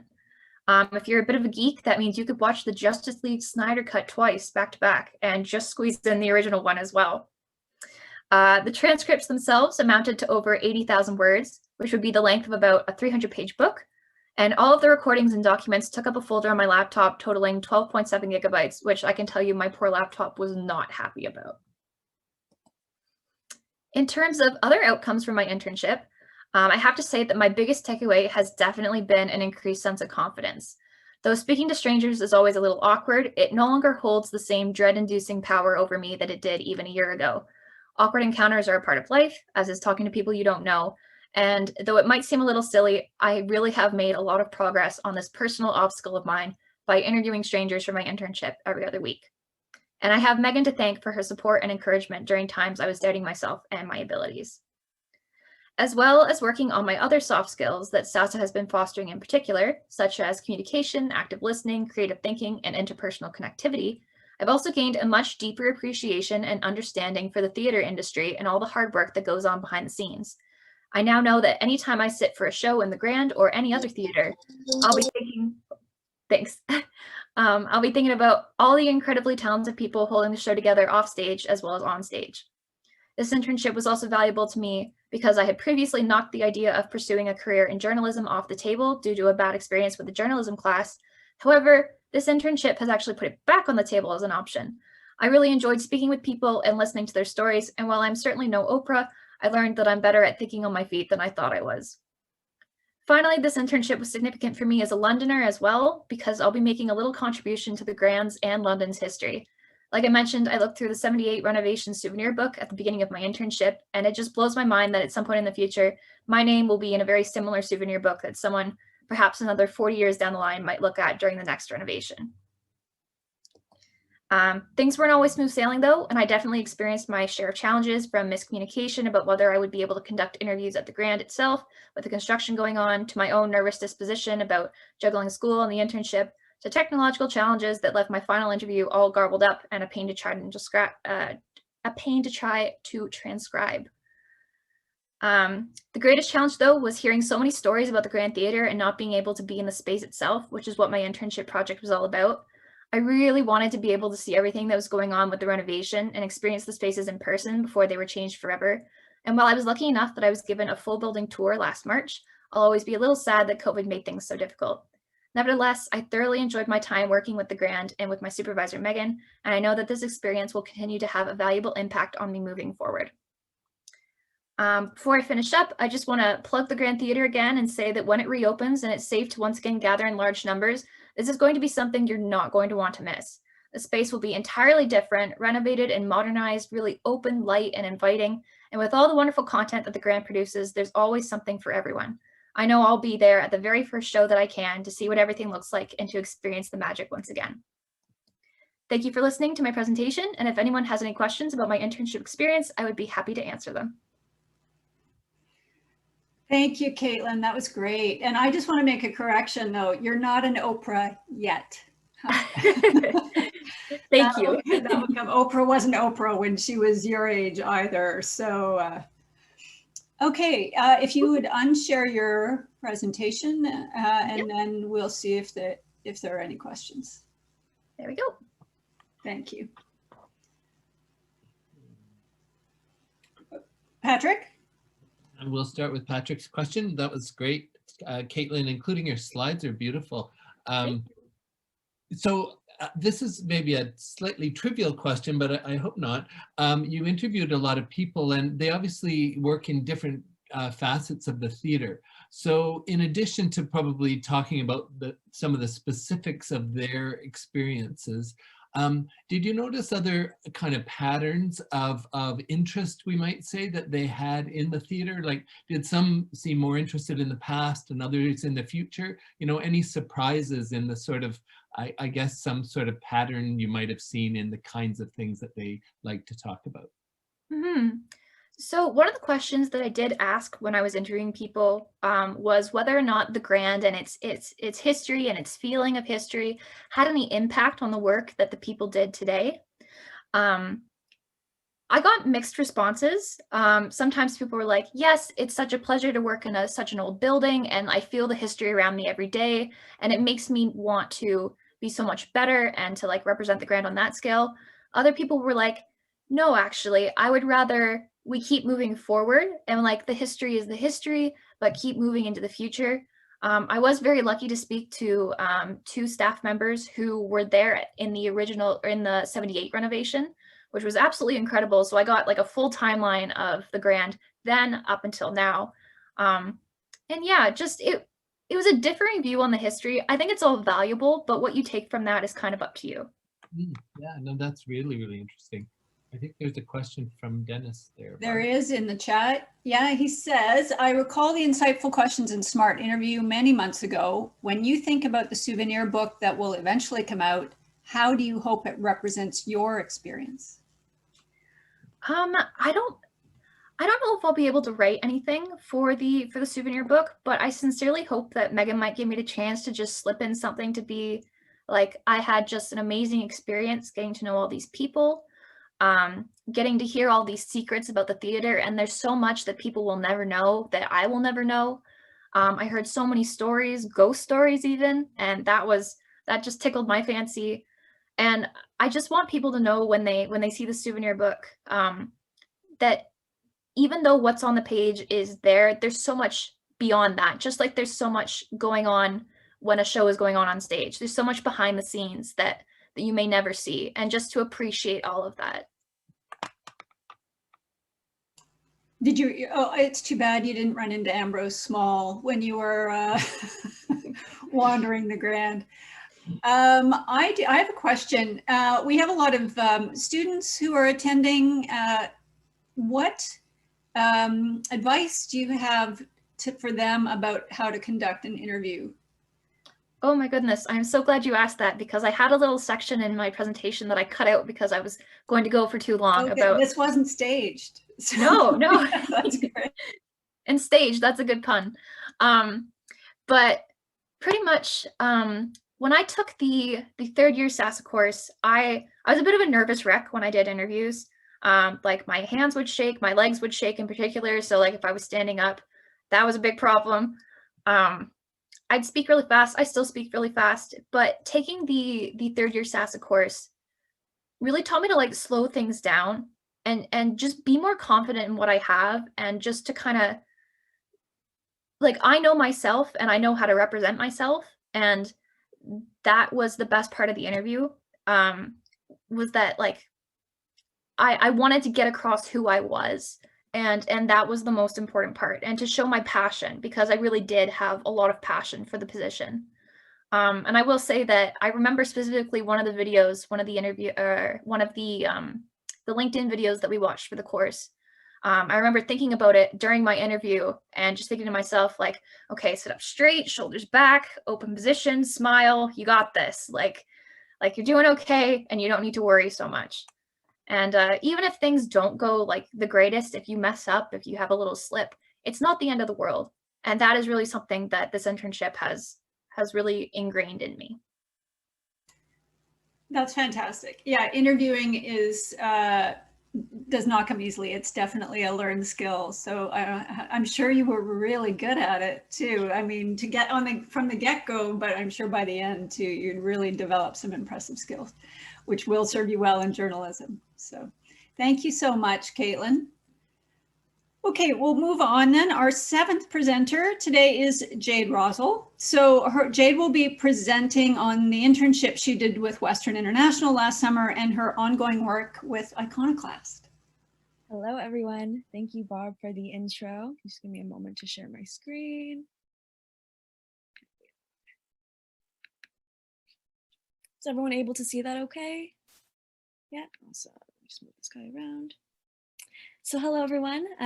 I'm Jade Rosal, and I'm a fourth-year student in philosophy and SASAH, as well as in the Scholars Elective program, and welcome to my experiential learning final presentation. For the first part, I'll be talking about my Western Heads East remote internship that occurred from July 20th to September 2020, July 2020 to September 2020, sorry about that. And I hope, just to preface, I'm not too repetitive from my team members, Xiaoxiao and Rebecca. I promise that I'm the third and last member of the 3-woman team from this last summer. Yeah. So in regard to some of the tasks that we were set out to do and how we did, the overarching project was to design a website for our community partner, Mikono Yetu. And as my team members previously mentioned in their presentations, Mikono Yetu is a NGO in Tanzania that operates to kind of promote the economic independence as well as sustainability and empowerment of young women and girls. And for our second project, it was to oversee and make edits to the Western Heads East website, which is a collaboration between Western students, staff, and their African partners in order to kind of promote education and sustainability goals. And in terms of how we did for those goals, I think we did pretty well. We were able to create the first live website that Mikono Yetu has had in 8 years through using the application WordPress. And we also were able to review the current WHE website and comprise numerous suggestions and edits into one comprehensive report that we kind of set off to the WHE team to pass on to future interns to come. So for some partnership information, as I mentioned, our main community partner was the Mikono Yetu team, which consisted of their executive director, Maimuna Kanyamala, and her trusted executives. And we maintained this connection through communication via email and WhatsApp to account for the fact that there were different time zones and they'd had different international service providers.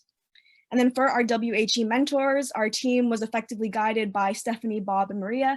And this partnership was maintained through weekly meetings and constant communication. And I really enjoyed seeing all the other things that other interns were doing through WHE. And then for project results, I just have a quick little video that just goes through the Mikono Yetu site. So this is just our About Us page where Mikono Yetu just gives little information about everything that they're doing. and then just scanning through some of their programs. One feature about Yunkuna Yetu is that Maimuna and her team really wanted us not only to present her the Fiti Yogurt program, which is their overarching program, but also all the other great programs that they offer, as well as some videos with captions and regarding everything that they've been doing. And a resource library that people can download consisting of information regarding violence and economic empowerment of young women and girls, and then some contact info. Okay. So in terms of what my main takeaways from this internship was, one of them, and possibly the most important one, was learning about the value of having an open mind when embarking on any new experience. This internship started right when the pandemic was kind of just taking off. So it was definitely an internship that my team and I were going into not really knowing what to expect, as we were some of the guinea pigs for this first remote internship. But I found that having an open mind to all the experiences to come really helped me in terms of my adaptability to any challenges that arose. And then secondly, the uniqueness and inherent value of international partnerships is something that I really took away. I think that as students that attend Westernized institutions like Western University, we often aren't exposed to the value of international partnerships and everything that we can learn from these organizations. So this internship really gave me a great opportunity to do so. And then lastly, the need to appreciate not only the end goal, but also the process. And once again, with the pandemic, there were various things that came up that caused us to have some technical difficulties and delayed some of our progress, but my team and I was very vigilant at just making sure that we were as optimistic as we could be throughout the way and accomplished what we could. And I think that we're really happy with the final products that we were able to do. And then for the second half of the learning presentation, my part 2 is going to be talking about the Iconoclast Collective Directorship that started in April 2020 and is going on to present day. So for those of you that don't know, the Iconoclast is a collective under SASAH at Western University that publishes 2 biannual public issues a year regarding all themes related to culture and the arts, and all the contributors and the team is made up of Western University students. So my main task as a co-director involved coordinating a team of Western students for the publication of 2 biannual Iconoclast issues. And then I also contributed to the organization and preparation of virtual launch parties that went along with promoting each issue. And then secondary tasks as a co-director included maintaining constant communication with the Icon team and meeting via Zoom when needed, which can be a little bit more difficult than you would expect considering all the different teams that we kind of deal with as directors. And then I also had to send emails, review submissions, and recommend edits to our graphics teams. For partners and mentorships, in terms of who Iconoclast works with and who has supervised me along the way, the AHSC Arts and Humanities Student Council are responsible for the budget, reimbursement, and faculty-wide promo of our issues, and we communicate through Facebook Messenger, Zoom, and email. And then for my mentor, Patrick, who's here, held progress updates throughout Zoom calls and was really awesome at providing really specific suggestions and guidance for all the challenges that I came across. And this is just a quick flip through of last fall's issue, Unheard. We're currently in the process of publishing and coordinating a virtual launch party for this spring's issue, Stardust. So here we go. And I don't take credit for any of the graphics in this copy here. That's all credit to our graphic design team as well as our artistic contributors.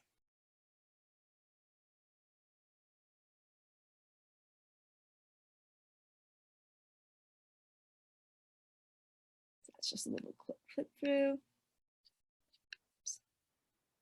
So in terms of what I've learned through this directorship and where have I grown, I definitely had to adapt to new communication skills. The pandemic has forced me, along with everyone on our team, and along with the rest of the world, to function with an improved virtual presence. Whereas previously I really enjoyed more connecting in person, I was forced to kind of transition everything that I knew about interaction and kind of force this onto a virtual platform instead. So that was definitely a challenge, but also a new thing that I dealt with. I also learned about how the zone of discomfort is the best space for learning. As a individual that has never before worked on a publishing team, let alone been on a director team for a publishing team, it was definitely filled with new experiences that I never encountered before, but I definitely see so much value specifically in that element of discomfort. And then lastly, I love seeing the beauty of a finished collaborative product, especially for something like Icon, where our contributors and team, it's not something that they're doing for credit. It's something that they're doing as an extracurricular and as a passion to make the best product possible for us and for them. And thank you for listening. I'll welcome any questions. Thank you, Jade. We'll just have you unshare your screen. Era, will you start us off for the questions? Great. Thanks, Jade. That was lovely. And wow, is that ever a beautiful issue of Iconoclast. I wanted to, I know this is a little bit of a trite question perhaps, but we're always talking at SASAH about how we get students outside of their comfort zones. And certainly we as instructors get outside of our own comfort zones.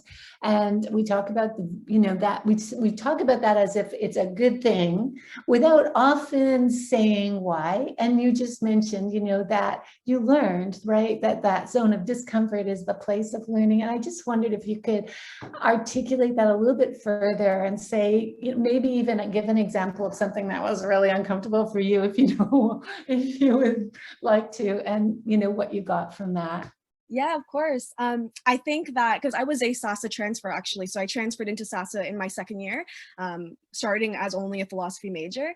And I think the reason for why I was kind of hesitant on applying to SASAH in my first year was the fact that I didn't really have a visual arts specific background. Like as I love creative writing, poetry, music, etc., but I'm not really skilled when it comes to graphic design. So that was something that I was definitely uncomfortable with or hesitant about going into SASAH. But in my second and third year, we did have opportunities to create artistic pieces as kind of some of our projects for our courses. And I found that I really enjoyed the process of creation, not necessarily because I loved the final product or I thought that it was like, a amazingly high awarding kind of artistic project, but because I set out to do something and I went through the process and I completed it. And I think as well that SASAH is so great because it frequently presents students with opportunities to try things that they wouldn't necessarily try. And not only throughout their courses, but through internship opportunities like this, which takes you out of the classroom. And yeah, that's the thing that I definitely love the most about SASAH in terms of transitioning this zone of discomfort from the classroom to real world opportunities that we wouldn't be able to experience otherwise in a different program. Wonderful. Thank you so much. Thank you. Patrick? Patrick, you're muted. It was great working with you, Jade, so I'll start with that. This question is about the arts and goals. Because sometimes I think that, in certain realms, we think you really need a clearly articulated goal. And certainly that can be in the arts as well. But I think about Iconoclast and all the various students that are working with it. It's quite a big group. And I'm wondering, do you think there is a kind of a shared articulated goal? And if not, is that okay? Is there almost like an inferred goal, or is there a sense of purpose that maybe couldn't all be put in one line, but is really shared among the students? Yeah, so thank you for the question. This year, my director team and I think Ronnie's actually here in the participants, so she's on the director team as well. We really wanted to ensure that Iconoclast was going forward with the emphasis on the collective part of Iconoclast itself, and the fact that we wanted to make sure that everyone on the team had a voice. And this is specifically relevant because our first issue, Unheard, dealt with, in the light of George Floyd shooting as well as the BLM protest from last summer. We really wanted to reach out to and make sure that our team was comfortable with everything that we were putting out and every goal that we had. So I definitely think that when it comes to our theme and it comes to our team overall, there are collective goals that we strive towards, but also that there is flexibility, and we're willing to bend anything for to value the fact that everyone has different skill sets and suggestions that they can put forward, which will result in the success of both issues. Great, thank you. Thank you, Jade. So we'll move on then. Alex Tosick is up next, and she'll be presenting on her community engaged work with Western Library's READ program and the SWIM organization. Hi guys. Okay, just give me 1 second to share my screen. I also apologize in advance if I stop to sneeze in the middle of this. Allergies kicked in a couple days ago. Okay. All right, can everybody see? All right, awesome. Okay, so my name's Alex, and I am a 4th year SASAH student, also doing a major in English and a minor in biology. Before getting involved in my community engaged learning placements, I was still trying to figure out what I wanted to do after graduating this year. I had a lot of options and ideas that I was trying to choose between, but the main things I was weighing was whether to go into a career like publishing or to go into teaching. After doing these placements, I can successfully say that I know where my skills and passions lie, and I feel that I can take what I've learned here anywhere I go. So the first placement I did it with SASAH, was with a local program called Single Women in Motherhood, or SWIM, which aims to help provide single mothers with the resources they need to succeed on their own in the world and to provide for their families. When I originally got the description for this placement, I was supposed to be working on the creation of a book project called 20 Stories of Hope, which would showcase empowering stories from single moms.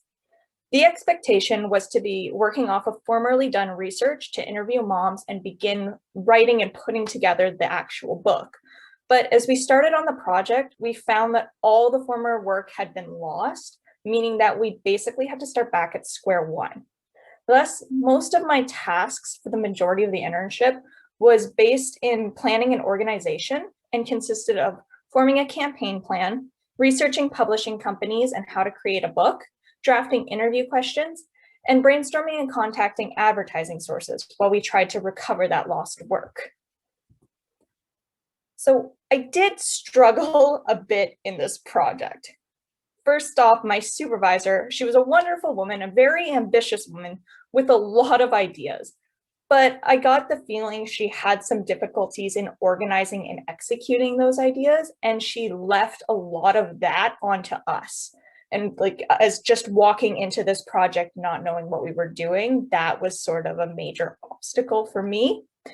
This lack of guidance, I would like to say, might have been okay under certain circumstances if it was more organized, but because I felt like we received very little guidance, and whenever I asked her what she wanted us to do or how to do something, the general response we got was just like, you can figure it out on your own, which left me feeling like I was floundering in the project a lot. I wanted to give my supervisor the book she imagined, but I couldn't understand what that was or how to figure out how to do that.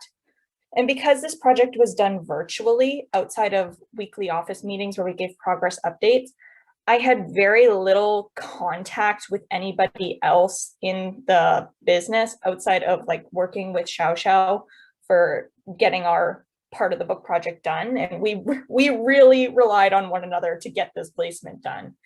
I also really want to give kudos here to Barb, who, like, doing this, I really had issues with like my self-esteem, trying to figure out how to speak up and say that this wasn't working. And she really helped as a go-between and gave me a lot of advice on how to get that communication issue sorted out. So thank you very much. Overall, though, I can still say that I pulled some worth from this project, as I got a good opportunity to practice my leadership, self-regulation, and organization skills, while also improving collaboration and teamwork skills in small and large groups. I also feel like I got a good dose of reality. Not every job is going to go the way you want, and you're not always going to have a good working relationship with every coworker, but in the end, you all need to pull together to get the job done, and that's what we did. In the end, when we put together a couple of reports, we did one between Xiao Xiao and I did one myself as well, outlining all my research and all the planning and organizing we had done. I felt like we laid a much more efficient and organized foundation for the next person to be able to take over and do what we were actually supposed to do. After months of learning about the whole publishing process, though, and what actually goes into creating a physical book, I can safely say that I can't picture myself doing that for the rest of my life. After determining that publishing was not the career for me, I could turn my attention elsewhere. So the second placement I volunteered with was in a program called READ, which works in conjunction with the London Public Library. This program works to build reading, writing, and comprehension skills, and to boost confidence of struggling or reluctant young readers through fun and engaging activities. In this program, I was partnered with a very energetic third grade boy who struggled with focusing and actually taking the time to read the whole word, which paired with a switch from French immersion schooling to fully English schooling caused him to get really frustrated when he tried to read, and he gave up really easily. At the beginning of every week in this program, I send my partner a quick little conversational email at an appropriate reading level to practice with. I usually try to throw a couple more challenging words in there, along with a short reading or writing-based activity, such as answering a riddle, following a scavenger hunt list, or doing a word search or a word game. Then during the week, we would have an hour-long Zoom session where we would do literacy-based activities that didn't make it seem like we were practicing literacy skills, such as playing Mad Libs or Pictionary, putting on short readers theater plays, and making comics.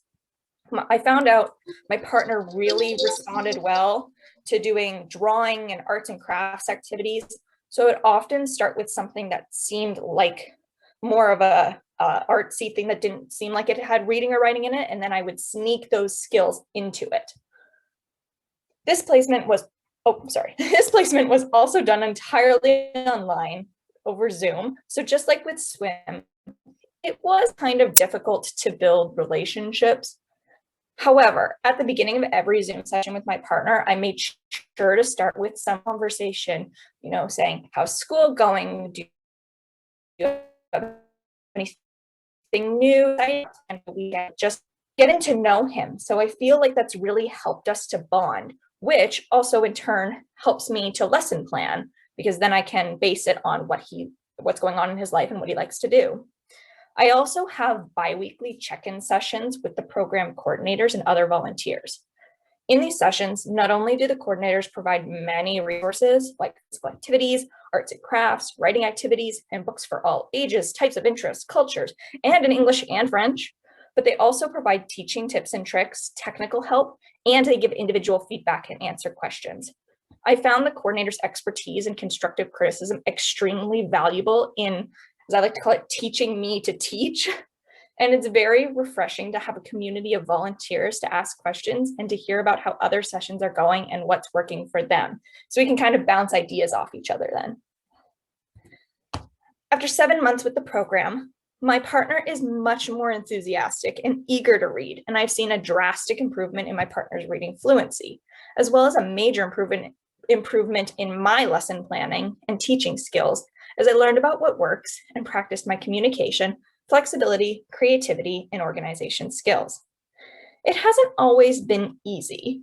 At the beginning, I really had to prod my partner to get him to participate, which was disheartening.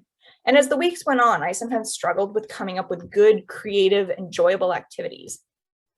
Overall, though, I found this to be a very fun and valuable experience, as I got lots of teaching practice for the future, and I felt like I was contributing something to the world by giving this boy important life skills he needs to succeed. And that's it. Is there any questions? Thanks, Alex. I will stop sharing. Okay. Questions?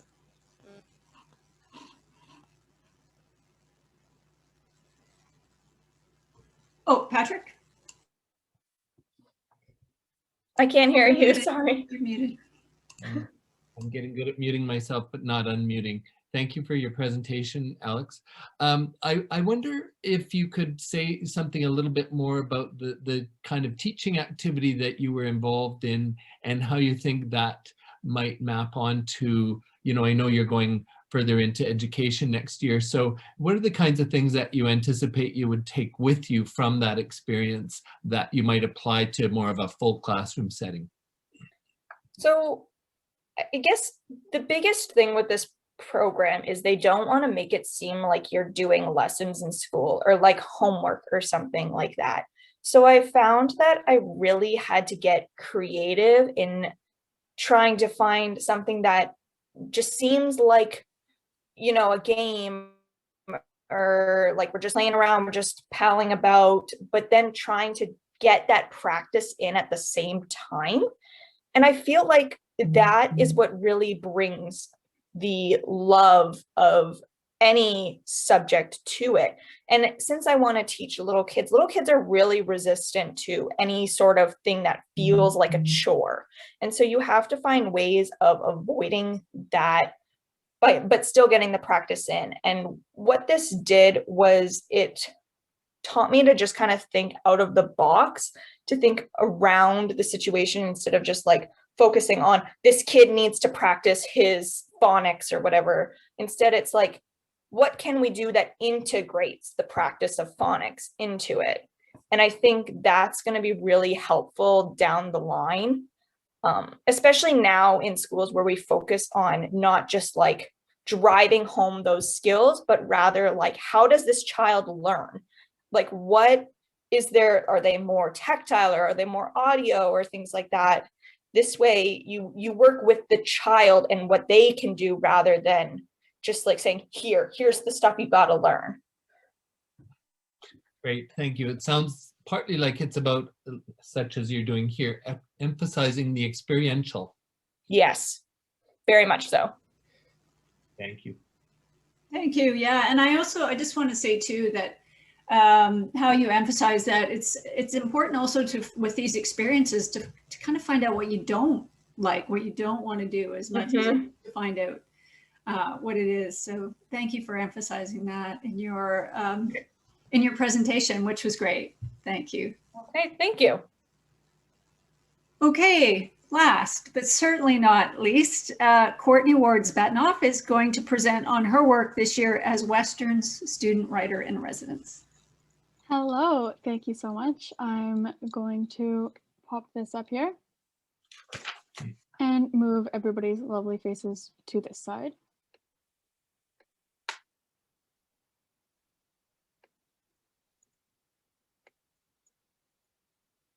Okay, everything looking good for the screen share there for everybody? Awesome. So, yes, my name is Courtney Wards-Betnoff. Thank you everyone who shared their lovely experiences. I will be presenting my time as Western student writer in residence. So the student writer in residence is a really incredible position that's unique to Western. If you're not familiar with it, it's for 4th or 5th year students, and you're basically a mentor for student writers at Western. And it's a partnership with the University Students' Council and the Department of English and Writing Studies. I'm finishing my 5th year right now, and I can definitely say that coming in as a first year, all I really knew was that I love to write. I was a little book nerd, and I was like, this is great, I'm gonna get my English degree and creative writing, and I had no idea that there would be an opportunity like this, like waiting for me in my last year at university. So it's really incredible. I will be speaking very highly of it throughout this presentation. So I'm gonna be talking about some of my favorite events that I hosted, opportunities that I had both on and off campus, and just generally how I contributed to the creative community at Western and in London. So these are a few of the bigger events that I hosted. In the top left there, my event, How to Get Published. It was a workshop for students, teaching them how to submit their creative writing to literary magazines and as well as publishing full-length collections. I'd invited previous student writer in residence, Sydney Bruman, who co-facilitated. They're a wonderful, wonderful writer, and their first collection of short stories is about to be published. So they talked about publishing full-length collections, either novels or short stories, and I talked about publishing in literary magazines. And this event was really inspired because I noticed that students are really interested in publishing their work, but they usually don't know what avenues there are, or even that as a student you can publish your writing and submit it places and be successful in that. And there's a lot of opportunities on campus alone that students just don't know about, so I wanted to spread awareness about that. The bottom graphic was from my reading with writer in residence Alicia Elliott in November. I had created the event so it would feature student writers, and I put out an application for student readers, and then I went through them and selected which pieces sort of fit within the theme and the time frame, and I curated the order. And I opened the event reading from my own work, piece of fiction which I'd never read before, so that was exciting. And Alicia Elliott read from her novel in progress that she'd never shared before, which was also really exciting and is going to be released sometime in the next year. So we got a sneak peek of her new novel at that event, which was super cool.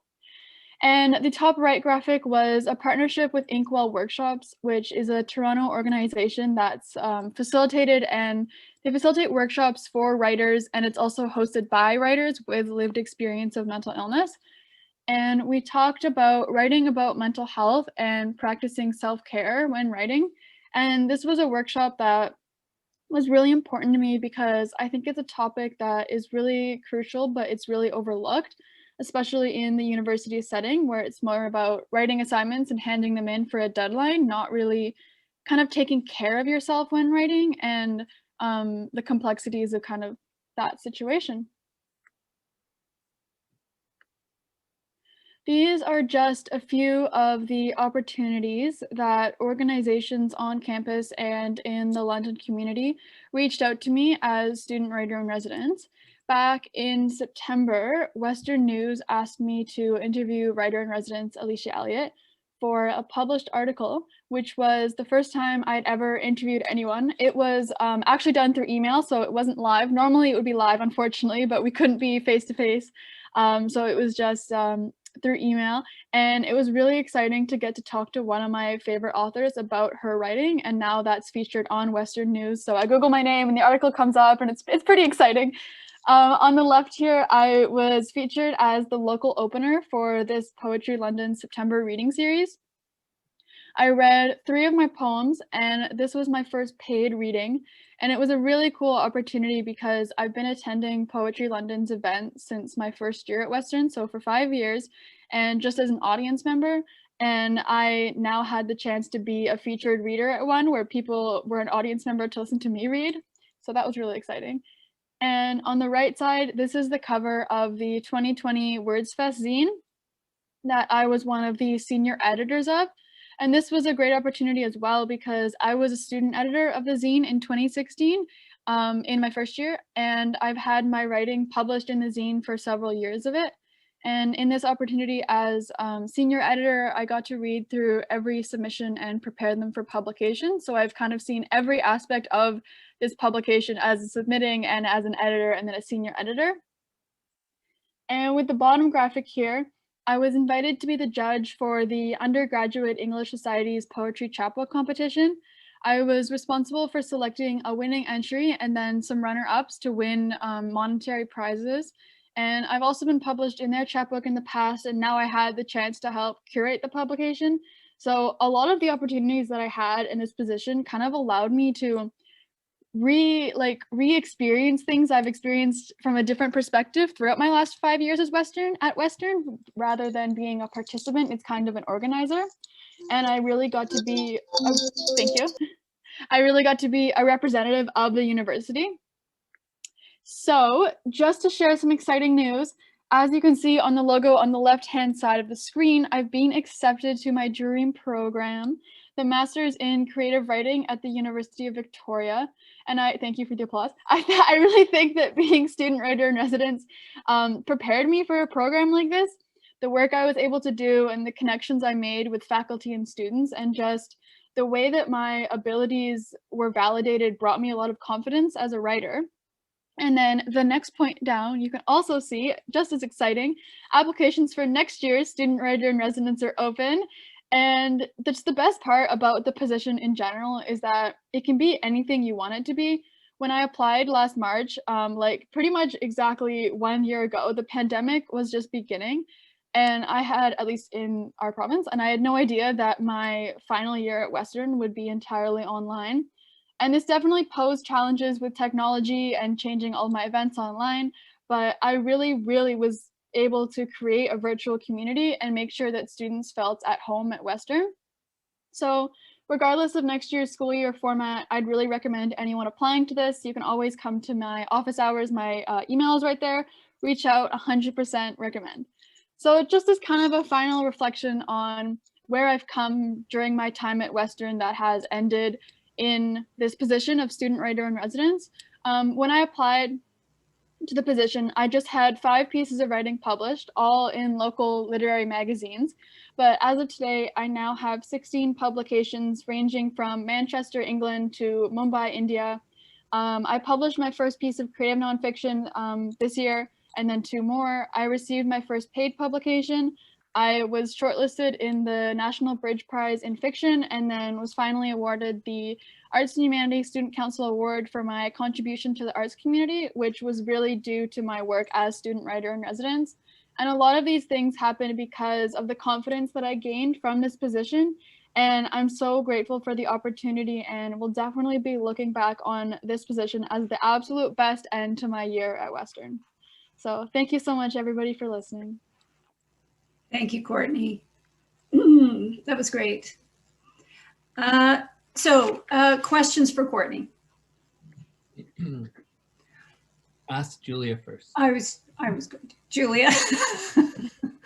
Courtney, first of all, congrats on your acceptance to UVic. I'm sure you'll do fantastic there. My question for you is, after hearing about all these things you've done this year, which are super impressive, what do you see as next for yourself career-wise? Is there anything you're shooting to do?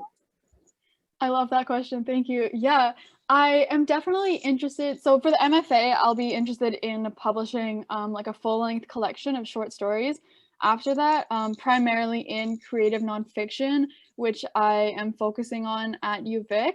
I am also definitely interested in the publishing industry, just with the few opportunities I had as student writer in residence to see sort of the ins and outs, and as just someone who submits my own writing to publications, I'm definitely interested in like a management role as far as career-wise, and definitely getting to connect with authors like as I could through this position. I absolutely love that, and like the writing community has just become such a home for me, like throughout everywhere, every event I've ever been to. So I definitely can see myself going into those 2 kind of realms. Yeah, thank you. Patrick? Yes, congratulations, Courtney. Great presentation, and what a year. This is about the profession of being a writer or an artist. And I've sometimes encountered students at Western saying, you know, I do creative writing, but I don't want to take creative writing because that might sort of basically kind of overshadow my own creativity. And I've heard the same thing with students in relation to their visual art.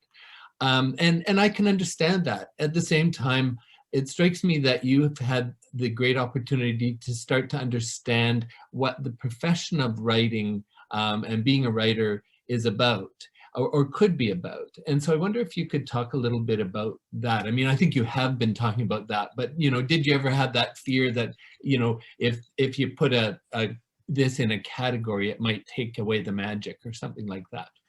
Yeah, that's a really good point. And I have definitely heard that as well, where sometimes if it's writing or visual arts and you're giving an assignment, it can kind of, people can say that it kind of crushes the creativity.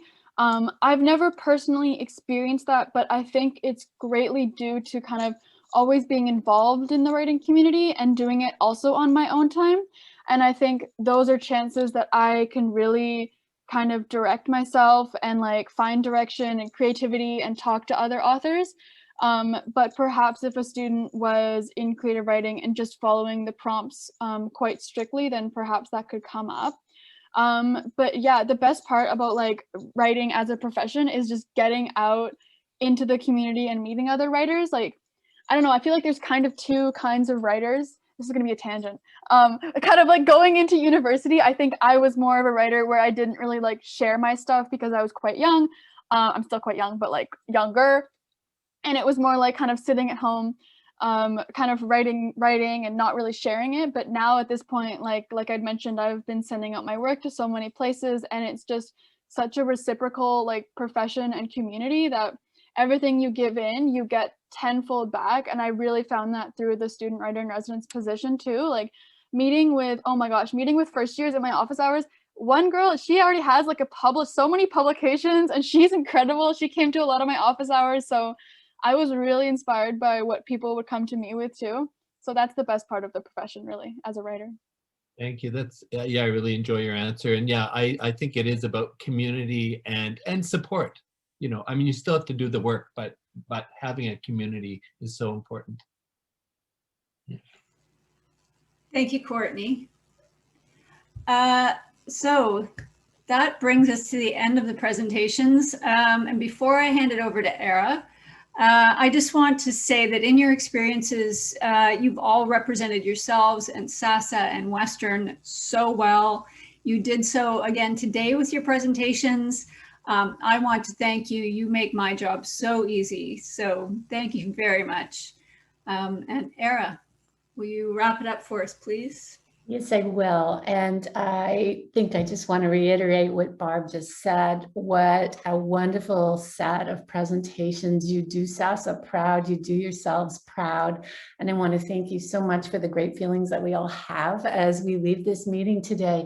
I know that you will want me to thank Barb, and I thank her from the bottom of my heart for all the incredible work that she does to make our experiential learning program as successful as it is. And she's so great at it. And it's wonderful to have her support in the program. I also need to thank Jen Tramble and, of course, Patrick Mann, the director of SASAH, for all of their support. And thank you so much to our attendees. Not all of you are still here. I know it's been a while since we started, but thanks so much for being here to support us and to see us. And that means so much to us. So I hope you can all go away. I know everyone's really busy, but I hope you can all go away and take at least an hour to just bask in your accomplishments and be proud. Thanks, everybody. Thanks, Sarah. Thank Bravo. you. Bye. Fantastic.